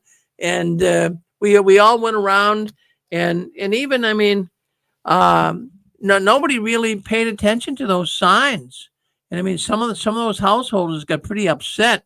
And there was so many things. I worked with plenty of witnesses that had all kinds of reasons they weren't solicitors. I mean, some would say that, well, we're just here this morning sharing with our neighbors. I don't know what you said, but we all had our own little way of getting around it. Did you feel comfortable going to a door that said no soliciting? Would you knock on that door, or were you kind of inhibited to do it? What do you think? I'd like to hear from you. I mean, I know I would. Yeah, yes. We were taught to say this. I didn't come up with this. We were taught to say we were offering a free home Bible study, so we weren't soliciting. We were offering something free. Right. That was one way, Susan, we got around it. But how could the Watchtower really expect us to go out and lie? But that's what they did. That's what they did. They expected us to go out and lie. I can remember one of the other things that we would say, and I said it numerous times myself. I was lying. I didn't realize I was lying at the time. But I'd say, well, we're not here to convert you. How many of you guys said that? Well, we're not here to convert you. Well, what were we there for? We were there to convert them to become a Jehovah's Witness. But yet the organization would suggest to us, we're not there for that. I mean, how could this organization, why didn't we think back then how lying they were, or how devious they were? But why did that just float right over our head? Boy, the mechanisms, the controlling science behind the witness movement is something that could be studied for a lifetime. How did we just get to believe everything these guys said without even questioning it? Yes, go ahead, Eric. Hey, you struck another nerve with me. I say this all the time on Quora. I constantly, as a pioneer for 1 year, so I've been out in the ministry, I constantly was getting people telling me that you're just here to convert us. And I would say no, but it was an active lie, and I didn't even realize it, because it is the only reason why we were there, and I can prove it. We all can. There's publications for it, first of all, and second of all, even like elders, right? There was an elder pioneer that came with me on a return visit, and he summed up this guy, and he said, Eric, this guy is wasting your time. He was like a 70-year-old man who did the Boy Scouts. He was a Christian. And he said, you're wasting your time with this guy. He's never going to be a Jehovah's Witness. Let him go. And I refused to let him go, because as a pioneer, you hang on to your return visits. That's money. So, like, I had no desire to let him go. But that shows the proof, though. It is, and he's not the only one that said that about my return visit.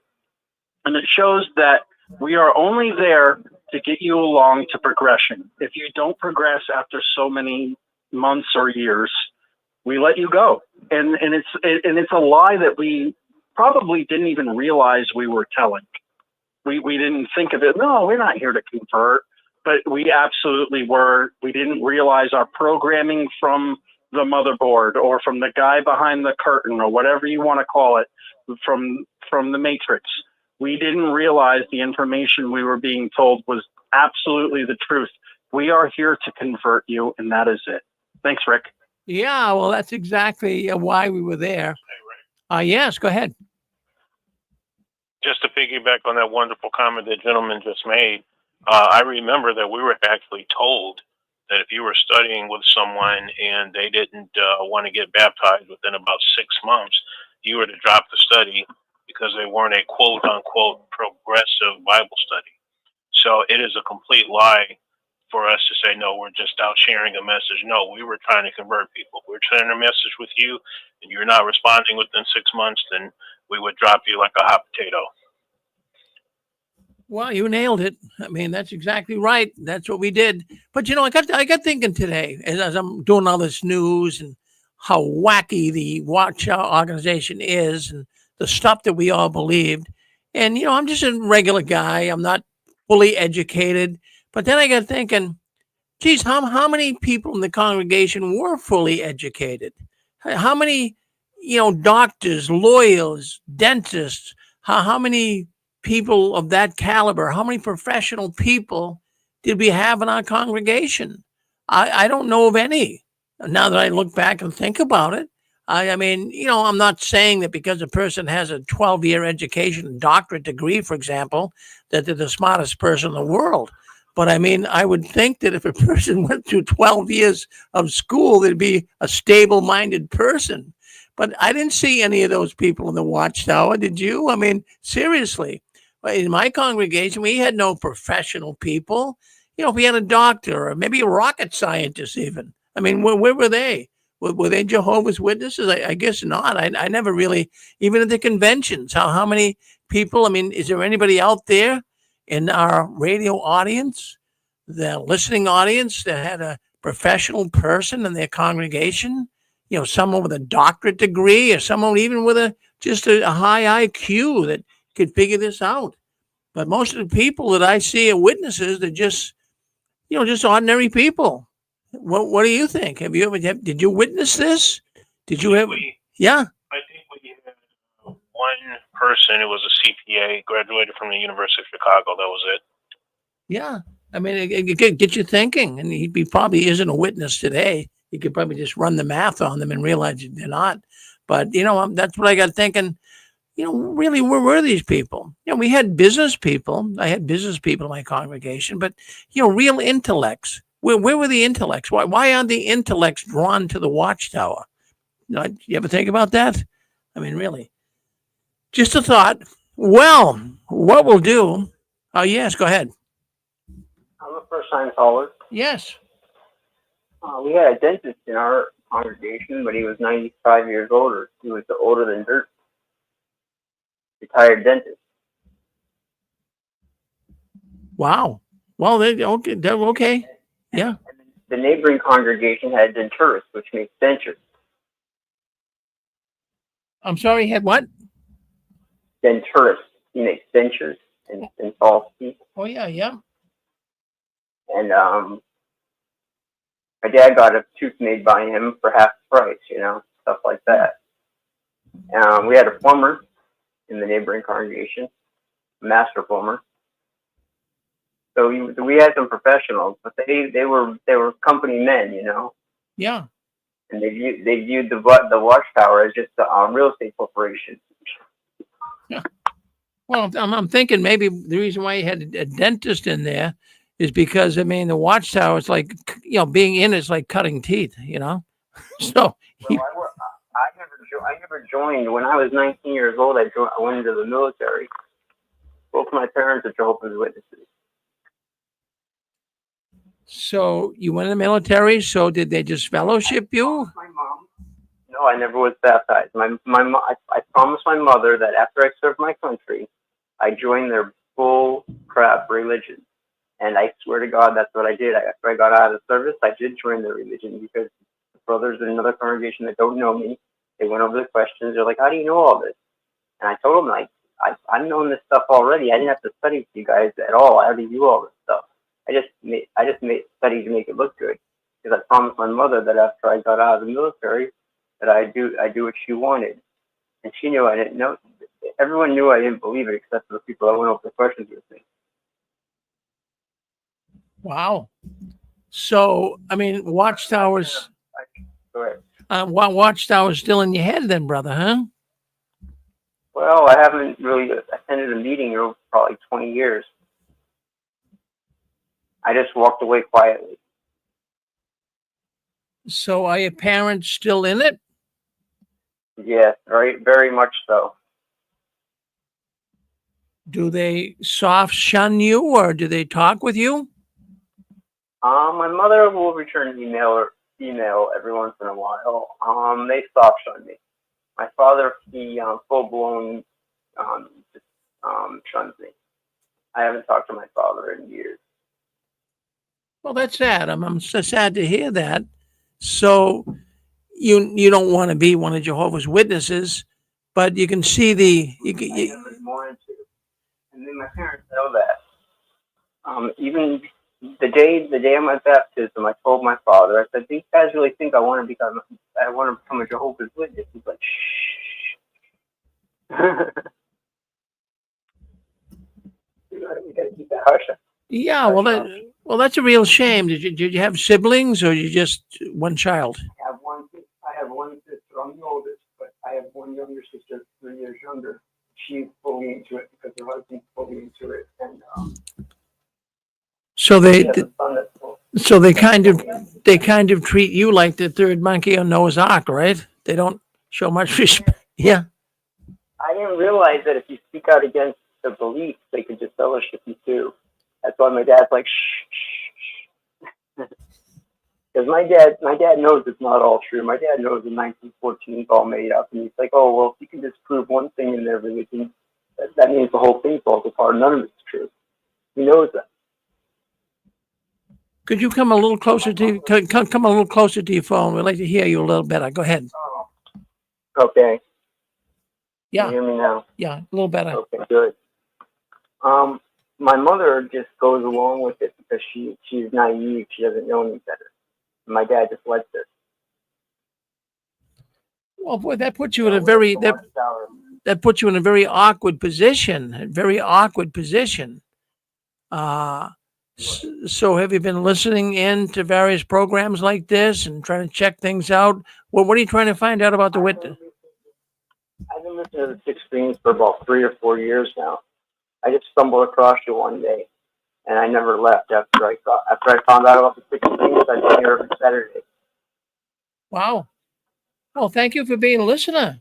Thank you for being a listener. And listen, you've probably been to my congregation because I'm a fellow Massachusettsian. Can I ask where? I mean, I don't want to put you on the spot, but where were you? Malden. Oh, I've been there. I've been there. Yeah, I've been to Malden congregation. I think I gave a talk there once. Yeah. And my dad's friend is from Saugus or Wakefield or North, or what? I can't remember. Wow. But anyway, the guy I was talking about, he's a denturist. He makes dentures and toast, and they do all the stuff that dentists can do. But they found out about him, and they had to move his business to New Hampshire, where he doesn't need to be a dentist in order to practice. Wow. And he made a lot of dentures and false teeth for Boston Bruins, Boston Red Sox, the hockey team. He's pretty up and coming. But he passed away. You probably might know him, Bob Palermo. Palermo. Boy, that name does sound, that rings a bell. Yeah, that rings a bell. So you live in Massachusetts now, or no? No, I live in Hawaii. Wow, way out in Hawaii, huh? Do you miss Mass? I do, but I don't miss my family. Yeah. I had to get away from it all, so I figured I could run away the farthest I can get away is Hawaii. Well, you're not the first one I heard that moved far away to get away from it all. My goodness, huh? Boy, My name is Corey. Corey. Corey. Yeah, Corey. Corey Hirsch. Yeah. Well, I really. My grandpa Sidney Hirsch passed away.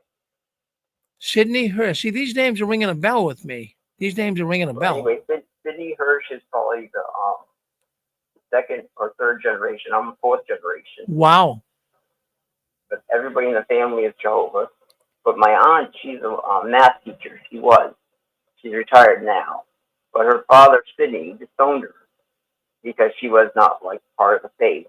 And then since my grandfather disowned his own daughter, when my grandpa died and my dad got everything, he didn't give my aunt 1 penny. And that's a shame. It's sick. It's sick. My goodness, Corey. It is very sick because they got a $350,000 house. They got like $500,000 cash, and she didn't get a penny. And they gave her, my dad gave her a check for $60,000, and she ripped it up and she said she wants her half or nothing at all. So she got nothing. Wow. Boy, your sister's a bold woman. Jeez. My goodness. Yeah. Wow. Well, no, it's my dad's sister. Oh, your dad's sister. Oh, I got you. Yeah. Okay. Yeah. Well, So my dad and my dad's sister, they're only the only children, and me and my sister are the only children in the family. But yeah, I was cut off years ago. well, geez, I really appreciate you calling in, Corey, to the Six Greens. I really do. Now, don't you be a stranger. This is my first time. Yeah, this is my first time calling. I had talked to I think what that other guy's name is on Jimmy Bell on Facebook. Oh, Jimmy Bell. Yeah. Yeah, I talked to him once or twice on Facebook, but I think it's my first time calling into the Six Greens on Saturday. But I've always listened for the last 4 years. Well, thank you. Thank you very much, Corey, for listening, and I really appreciate it. Thank you. And, geez, I'll tell you what, I hope the best works out for you. And there's so many people getting out of the Watchtower right now. I hope it's your family members. I hope they see through this. I really do. Yeah, me too. Well, thank you for letting me chat for a little while. Well, good. In fact, Jimmy Bell, before you leave, Corey, Jimmy Bell is on here. Would you like to say hello to him? Oh, sure. Hey, Jimmy, if you're on, call into the Six Screen. You see the number there. We have a fella on here from Hawaii that's talked to you before on Facebook. Why don't you call into the Six Screens, Jimmy? Yeah, call in. Yeah. In fact, so let's see if Jimmy calls in. He'll call in, I'm sure. I think you heard me. Yeah, he was wondering, who's that caller? I just see him. He's chatting here on YouTube. So let's see if Jimmy comes in, and we'll have him say hello to you, Corey. Sure. Yeah, so what's it like out there in Hawaii today? It's very nice. It was probably about 25% cloud, 75% sun, and it was really, really hot. Wow. 85 degrees today. Wow. Well, we got Jimmy on here. Jimmy, say hello to Corey. He knows you. Hang on, guys. Hey, Jimmy. Sorry, guys. My wife was saying something to me. So this is twice in 2 weeks I've been called out. Yeah. Call in. Well, Jimmy, you get to be a popular guy in the ex-witness world. Say hello to Corey. So I sent you a friend request. Oh, what's your? You can't tell me your last name on here. Hirsch, Corey Hirsch. Oh, okay, yeah. It's been a while. Yeah, like, are you the real Jimmy Bell? You're like, yeah, I'm the real Jimmy Bell. Yeah. Did you just recently? Has this been? I can't remember the last time I talked to you, brother. Yeah, we talked about 2 weeks ago. Okay. All right. Sorry, I forgot. I get a lot of messages and I forget sometimes.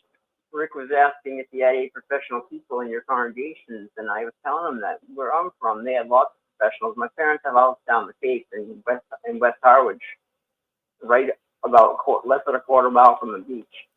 Oh, wow. And they bought that house for $50,000 or $52,000 back in 1994. And today it's worth probably about $500,000, $600,000. Yep. So 10 times. Yeah, I don't remember too many. I don't remember too many professional people in the congregations I was involved in. It's actually still a window washer and a cleaner to this very day. Yeah, I remember a lot of window washers, a lot of janitors of some sort. Yeah, that's what I remember a lot of. one of the good things about being a cleaner is my dad was cleaning a doctor's office, and the doctor went out of business and went belly up, and he couldn't pay my dad his money that he owed my father for cleaning his place, vacuuming the floor, cleaning the windows, stuff like that. So he got some microscopes to look at the slide. So he put a drop of blood on the glass slide and put it on the microscope. You can see things moving around inside the cells. Oh, wow. As a kid, I thought that was the coolest thing. That's pretty cool. Yeah, stuff like that. But where are you from, Jimmy? I'm down here in Liberty, North Carolina. Is that where you've been for the last 20 years? 20 years. Actually, yeah, I've been in this area for about 20 years. This is my 18th year, going on my 18th year. I've been here 17 years in Hawaii. I just came out to Hawaii after my father cut me off. He's still an active witness. My mom's still an active witness. But after my dad cut me off, I just got away from everybody. Well, can understand that. That's kind of what I did. Yeah, man, hit me up on Facebook. Hit me up on Facebook again. Yeah. I'm sorry, what'd you say? I'm gonna have to send you another friend request. Yeah, do that, and then me and you can swap numbers and we can have a conversation. Sure, Jimmy. Yeah, be more than happy to do that. Yeah. All right, Rick. I'd like to go back to you. All right. Oh, thank you. Thank you, Jimmy, for coming on. He wanted to talk to you. So thank you for doing that, Jimmy. Appreciate it. Yep. I appreciate it. Y'all have a good night. Go ahead, Corey. Anyway, North Carolina and South Carolina are beautiful places. I've only been through them when I was driving from Massachusetts to Florida, Massachusetts. But anyway, I'd like to go back to North Carolina sometime and take a vacation. But anyway, how's the snow? Well, we've got probably about 8-10 inches on the ground. Yeah. Wow. Yeah, I'll tell you what we're having out here, Corey. I don't know if you can make it. It's kind of expensive, but if you can come out this summer, we have a convention, Next Witness Convention, right up in the Boston area. I've heard about it 1,000 times. I wish I could. But it's going to be In August. Hilton. August 1st, 2nd, and 3rd at the Hilton. Yeah, if you can make it, fine. But if not, it'll be live stream. But geez, we'd love to meet you all the way from Hawaii. What's the city that the Hilton's in? It's in Tewksbury, Massachusetts. Okay. Yeah, up by Lowell. Yeah. The Hilton Garden. I just remembered something when you said Tewksbury. I want to bring something up. When I was talking after I got out, before I stopped attending meetings, I was just running my mouth and stuff. Can you come a little bit? We're having a little hard time hearing you, Corey. Can you come closer to your phone? Or yeah. Yeah, I got some wireless headphones on that. Okay. Yeah. Yeah. You hear me now, though? Yeah, it's better. Yeah. Okay. Well, anyway, my dad and my mom, well, they said I was crazy. I had mental problems. I need to go on medicine. Because how dare I speak out against the Watchtower? Does that make any sense? Yeah. So they got me on mental medication, seeing a psychiatrist if I was crazy. Well, I've heard that before. That's a pretty common thing. That's a pretty common thing. The good news, though, about that is because I was crazy and my dad convinced everyone that I had mental problems, so they just got out of the military. They didn't just fellowship me because I had mental problems. I have heard that before. That they will not just fellowship people with mental illness or mental problems. Yep. And guess what else, too? I went to the state hospital in Tewksbury at one time in my lifetime.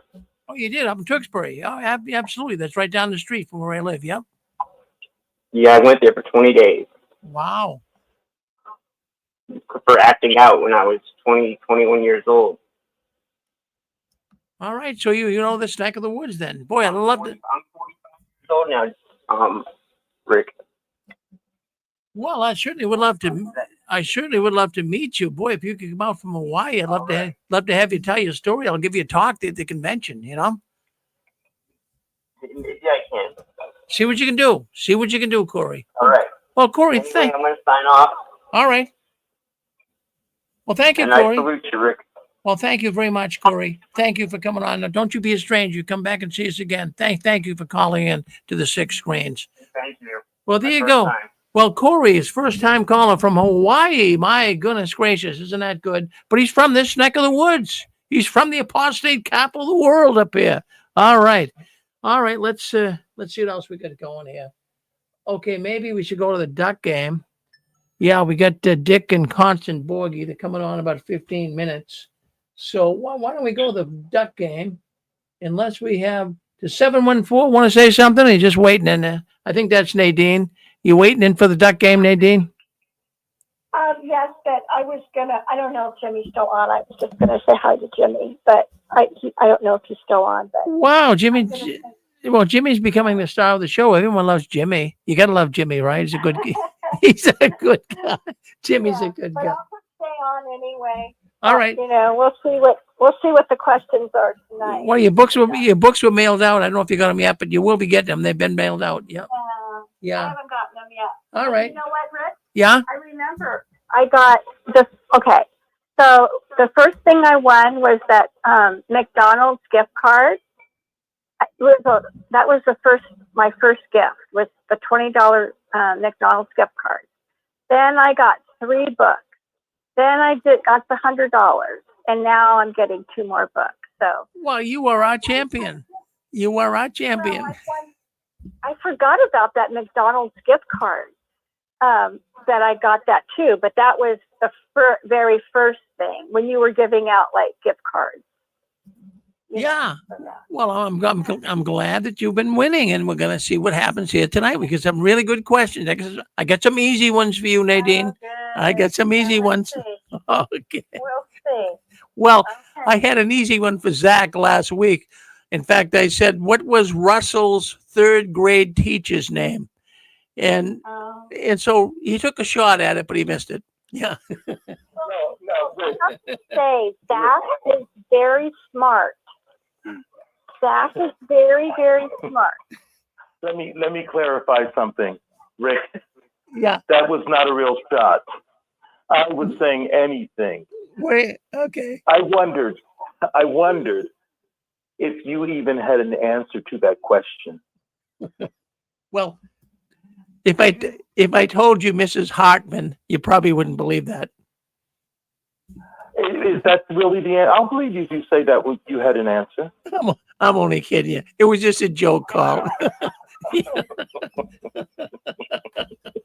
like I said, I suspect you didn't really have an answer to it. No, I didn't. I was just playing with you. Thank you, Zach. Yeah, I know whenever it is Charles Taze Russell and something about him, it's not an easy question. Oh, okay. All right. Good. All right. Well, let's go to the duck game.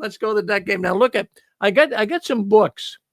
I got a couple of books here that I thought I got a bunch of these books right here. I'm going to hold it up. Home and Happiness. Now, who do you think wrote this book? That's Judge Rutherford in 1932. He's telling you how wonderful it is to look forward to living in paradise where, you can live forever and have such a grandiose time. Some of the stuff in here is over the top. I kind of skimmed through it.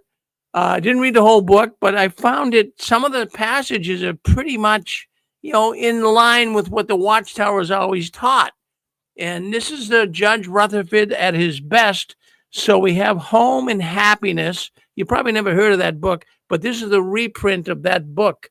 And then I also got another book here. I want to give these out. This is really crazy stuff. I mean, the Golden Age magazine, you know how wacky that magazine was with some of their, so-called scientific medical innovations. Well, this has to do with color and character. And this is a Watchtower publication, believe it or not. And a lot of this is reprints from the Golden Age publication. And some of the wackiest stuff concerning color and how it can affect your sex life, how color can affect all avenues of your life. A whole book on how color can really present a challenge at some times, but yet if you have certain colors and you come within the spectrum of those colors, your life can be enhanced. Man, I'm telling you, it's crazy stuff. But it was in the Golden Age. These 2 books I want to offer tonight for anybody that could answer some questions. As a matter of fact, you get 5 points, you get the book. So that's going to be tonight on our duck game. So anyways, I want to thank Jim Hill. I want to thank him. He's the one sending me these books. He wants you to read them. You know him as Nathan Natus. He is on JWN. He's a prolific writer on there. He's been a friend of mine for many years. He's a very good man. And I want to thank him for sending us the books that he wants you to read. So let's go into our duck game tonight. Let me just get this up here. Make sure we got everything in line. Okay. So let me just do this. Just checking on sound. Hey, Brad? Yes. I was wondering, it would be nice if people who, they may read some of these books, if they could tell us a little bit about the book, because I highly doubt that most people will get a chance to read these, but it might be interesting to know a little bit more. Well, thank you. Well, thank you, Susan, for bringing that up, because that's what I was going to say is beginning tonight and in the future for the duck game, we're going to give some points if people can give us some highlights from the books that they read or at least skimmed through. So we get some points for that. In fact, that was an excellent idea, in fact, from Susan. And also Nathan Natus, Jim Hill suggested that as well. Maybe they could tell us a little bit about the book, and I'm going to give you more points for that, okay? So let's go with this. Let's ask the first question for the night. Let me get my glasses on here. I do have some questions here. So let's ask the first questions. All right, this is a pretty easy one. Now, don't answer until the music stops. This is worth 1 point. When the music stops, you can go ahead and answer. So the question is, who was the Watchtower president in 1975?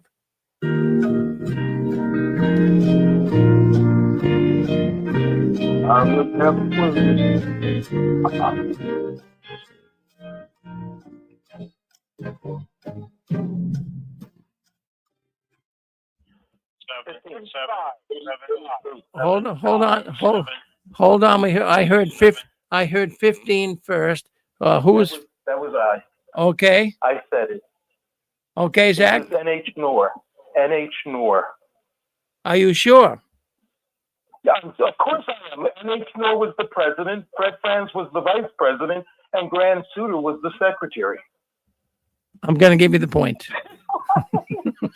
I'm going to get it. Okay. You get the point, Zach. Okay, but now that means I now have 12 points. Okay, well that means that you can win $100. So yeah. So what you want to do is send me your. Well, what I can do is I did win it. You won it. Won it? Yeah. Okay. Can I do this? Yeah. Can you give it to Debbie Moore? Yeah. In fact, if you'd like to do that, I could do that for her. Yes. That's awful. What a good. Yeah, that's awful nice. I believe I have Debbie Moore's address.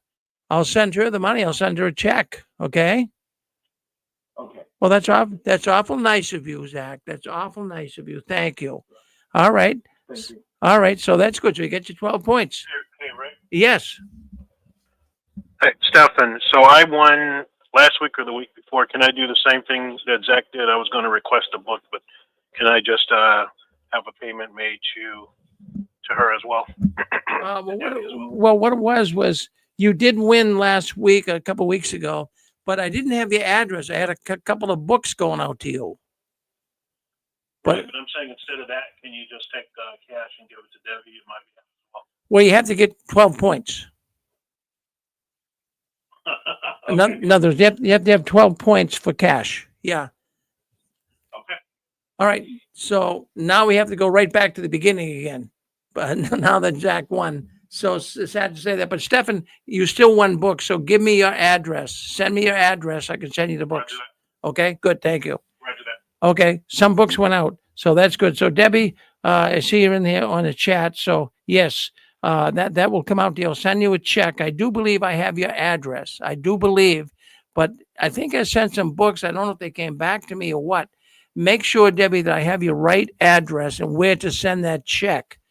I don't know if you're home now or not. I'm not sure where you are. I think you're in the nursing home still. But send me the address, and I'll be able to send it to jwworldnews@gmail.com, and we'll be able to get that off to you. Okay? That's good. No, that's awful nice that Zach did that. We appreciate that. That is kindness. That really, really is. All right, so let's go to another question here. All right, here's the next question we have for tonight. Okay, so Judge Rutherford, the second president of the Watchtower, he talked about, why would you want to get involved with a bag of bones and a hank of hair? He was talking about marrying a woman. I don't mean to any way belittle women here, but that was he said that in a publication that he wrote. So what publication did Judge Rutherford say that why would you want to get married to a bag of bones and a hank of hair? Don't answer. Use a number when you call in so I can see who wins. I'm going to play the music when it stops. What book did he write that in?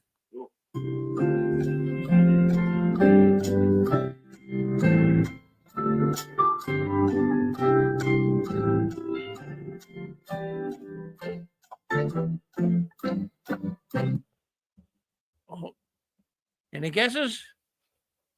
I have a guess. Who has a guess? Who's that? Sister, go ahead. Oh, Nate, it was Nadine. I don't know if this is right, but was it Millions Now Living Will Never Die? No, it wasn't that, Nadine. No. 9. Go ahead, 9. Number 9. Go ahead, 9. Well, how about the children's book? Oh, you got it. Thomas, you got it. The children's book. Give yourself a point. Okay, give yourself a point. It was the children's book. Yes. So that was good. All right. So the next question we have here, I want someone to name 5 countries that the Watchtower is banned in. 5. If you can name 5, I'll give you 2 points. If you can name 3, I'll give you 1. Don't answer till the music stops.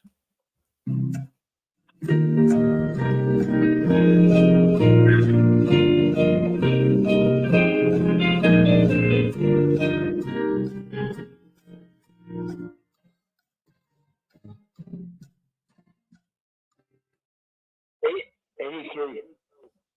83, go ahead. JP, Russia, Eritrea, China, Saudi Arabia, and Iran. What was that second one you said?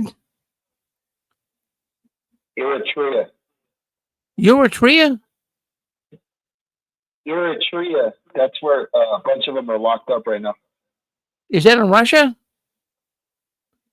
No, it's in I think it's in Northeast Africa. Yep. Okay. All right. I never heard of it, but I'm going to give it to you, JP. I mean, I don't know all the countries of the world, but I'll give it to you. All right. Take 2 points. I'll give you another one. Iraq. Yeah. Okay. So, well, I think that's amazing, JP. You knew all those? That was good.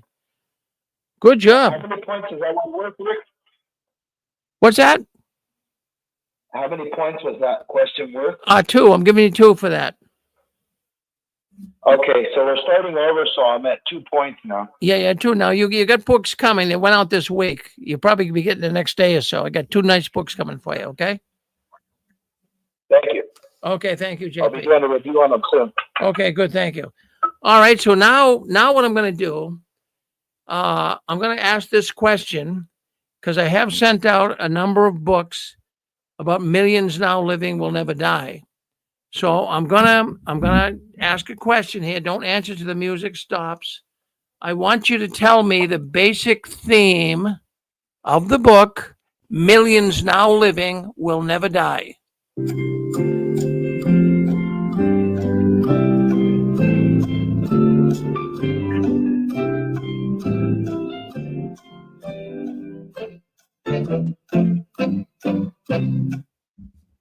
10?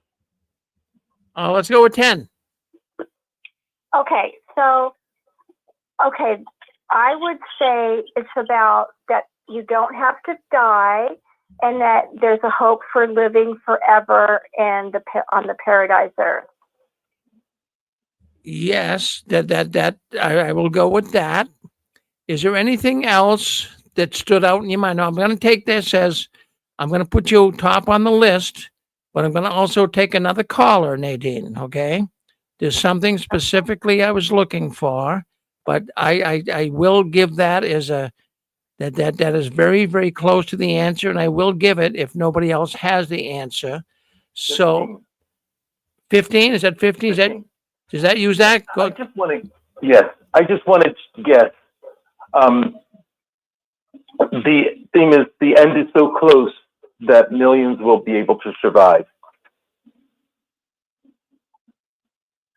Well, I'll tell you what. I mean, that really. But both, I have to give it to both of you. I'll give it to both of you. Okay, that's basically what the theme is. So there's no sense beating around the bush. You both take a point on that. Okay. Okay, thanks, Rick. Okay, thank you. All right. Let's go with one more. All right. The question is being asked. We sent the book out. Maybe you guys who have the book, or maybe you didn't get it from the Sixth Queen, but you have it already. Don Cameron, he wrote a book. He's a former Jehovah's Witness. It's called Captives of a Concept. Can you tell me what the concept is in the Watchtower organization's religion?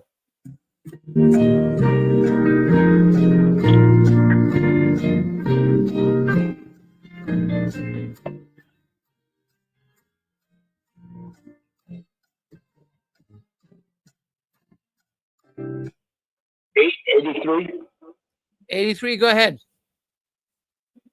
Yes, I believe it's primarily based off of their concept of the year 1919, based off of how they get it from 1914. But what he discusses primarily in the book is how they could have been appointed in the year 1919 based off of what they were teaching at that time.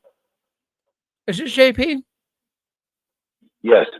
JP is very close, but no cigar. No cigar. It's very close. So what's the concept? Captives of a concept. What would, in fact, let me just, 15. what is the nucleus of the Watchtower organization? 15, go ahead. This is again a guess. That since 1914, we're living at the conclusion of the system of things. It kind of ties in. I'll take one more caller if they want to take a shot. What is the concept that Jehovah's Witnesses have worked with? What is the nucleus of their belief system? That's all close. Those answers are very good, and they could almost be accepted. But there is a nucleus that Don Cameron talks about. Anyone take a shot? Rick? Yeah. Yeah, would that be that Jehovah's Holy Spirit runs the organization through the Watchtower? Very close, Dick. Very close, but I'll give it to you. The nucleus, according to the book, is the anointed. That's the anointed. That's the nucleus. I mean, that's what holds the whole thing together. So that's it. You know what? I didn't know that because I haven't received the book yet. Right. Well, it's coming in the mail. That's the one that I wanted. That's when you. I haven't received it yet. Well, that's. So I couldn't give the correct answer. Well, that's the one that's coming to. So we're going to ask those questions, and I get. I'm in the mood here to give. I want to give a book or two away tonight. I can't. I like it when people win. I get this Home and Happiness book. I'm going to give you a really easy one here. I want someone to really win this tonight. I really, really do. Okay, so here is the question. What year was the Awake magazine plagiarizing Johnny Walker Red? They had a picture on the cover of the Awake magazine that actually appeared on a billboard in New York that one of the Watchtower artists copied and plagiarized it. And the Watchtower removed it because they were going to be sued by Johnny Walker Red. Give me the year of that Awake. That's worth 2 points.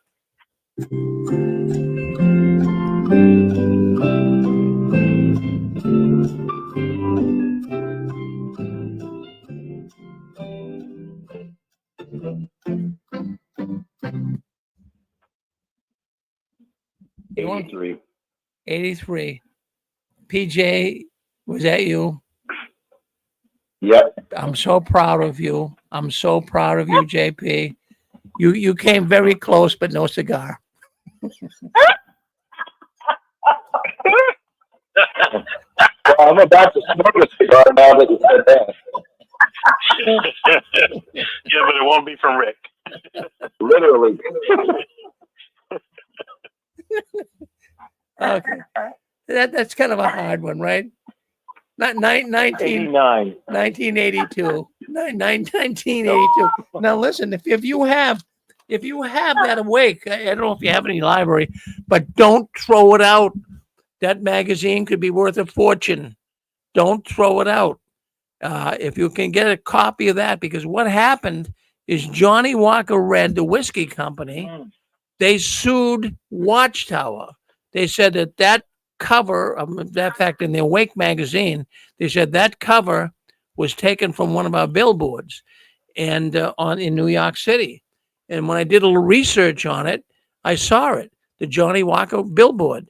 And what Watchtower wanted, they wanted a man, a silhouette of a man on a wharf going out into the ocean. And sure enough, the artist who was given that assignment was walking down the street in New York and saw it up on a billboard and copied it. And so then Johnny Walker sued the Watchtower. So they had to take it off, and they put a new cover on the 82 Awake. And in fact, I forget what month it was. But if you have one, there wasn't a whole lot in circulation. If you have one, that could be worth a lot of money. So take a look through your library. Yeah. Yeah. Rick, there's a little more to the story than that. They didn't want Jehovah's Witnesses to drink, Johnny Walker scotch. So they switched them over to Macmillan. So that's the official Watchtower of the governing body. Well, Dick, that's interesting to say that. I still got the bottle of Macallan here. I mean, when you come up, Dick, maybe we're going to have a sip together, All right. There we go. Yeah, I mean, really, Johnny Walker was replaced with Macallan as the #1 whiskey of the Watchtower. All right, very good. All right, well, friends, we had a lot of fun here tonight. I want to tell you all we really enjoy doing this every Saturday night. We have a very good thing going on here. We got a lot of friends calling in, new people calling in. I want you guys to keep standing tall. Don't ever let your guard down. Keep fighting against the Watchtower. And I want to say this, the last one leaving the Watchtower, please turn off the new light. Now, don't go away tomorrow. We have a great program coming up tomorrow, beginning at 1:00 here on Six Screen Sunday. We got programming. Now, it's not everyone's into this, I know, but don't head for the mountains because you hear Christianity. On Sundays, we develop scriptural thoughts. I mean, you were in a religious organization. You must have Bible questions. We answer those questions on Sunday. So if you have theological questions, or at least you're leaning in that direction, turn in tomorrow, Sunday, beginning at 1:00 right here on the Six Screens Telenetwork. You won't be disappointed. We have some really good programming on Sunday. So thank you very much for, yeah. Rick, can I say one thing really quick? Sure. This meeting, I really want that Golden Age magazine with the colors, about the colors and, what color represents whatever, what's going to be good. I would love that magazine. Well, I'm going to tell you what. I'm going to give you that. I'm going to give you that. It's a book. I'm going to give you that book. Oh, it's a book. I thought it was a magazine. Oh well, it's actually what it takes. It takes some of the excerpts from the Golden Age, and it compiles. I would love that. Oh no, it's a very good book. It well, 1930 was it 32? So when the Golden Age was out, what it is a compilation of a lot of articles from the Golden Age dealing with color. The Watchtower was obsessed with this. Certain colors would mean certain things in your life. I mean, even controlling your sex life, if you can believe that. Certain color. I love that. Yeah. I love that. I want to know what colors I'm supposed to be. All right. Wearing and maybe I need to know the color for the sex life. I don't know. Let me say this. I lost it, but I had a book called The Seven Mansions of Color. And they probably got some ideas from that, because I think it's an old book, but I lost it. Well, it's probably in the, yeah. I find that very interesting. I would love to read it. Well, I'll send it out to you, Nadine. You're such a nice lady on here. I got to do something for you. You're nice. Okay, so we'll send it out to you. Okay, good. Thank you, Nadine. I would love that. All right. Well, anyway. That's my problem is I need to know the colors. I need to know Well, maybe your whole life has been held back because you're not using. It could be. I mean. I think so. You get. I do. I got your address, but Nadine, you conquer the colors, you could conquer the world. I mean, I think so. You know what I mean? I'm gonna read that. All right. I know what that is. You know what? They should have stuck with articles like that. I think it would have been much better. Well, it's a little, but people do like that kind of stuff. So it's on the way. We'll get it out to you. Thank you, Nadine. Okay. All right. Okay, thank you. All righty. Well, there you go. Well, friends, keep standing tall. Don't let your visions die. Don't let your visions die. We're so glad to see the Watchtower tanking. Hey, we got Dick and Constant Borgie. They're coming up next. Don't go anywhere. Stay on this YouTube channel. Stay on this Facebook channel. Stay on our radio network. Dick and Constance up next, right here on the Six Screens Telenetwork. Thank you very much for coming in and being with us tonight. Let's end the program right here.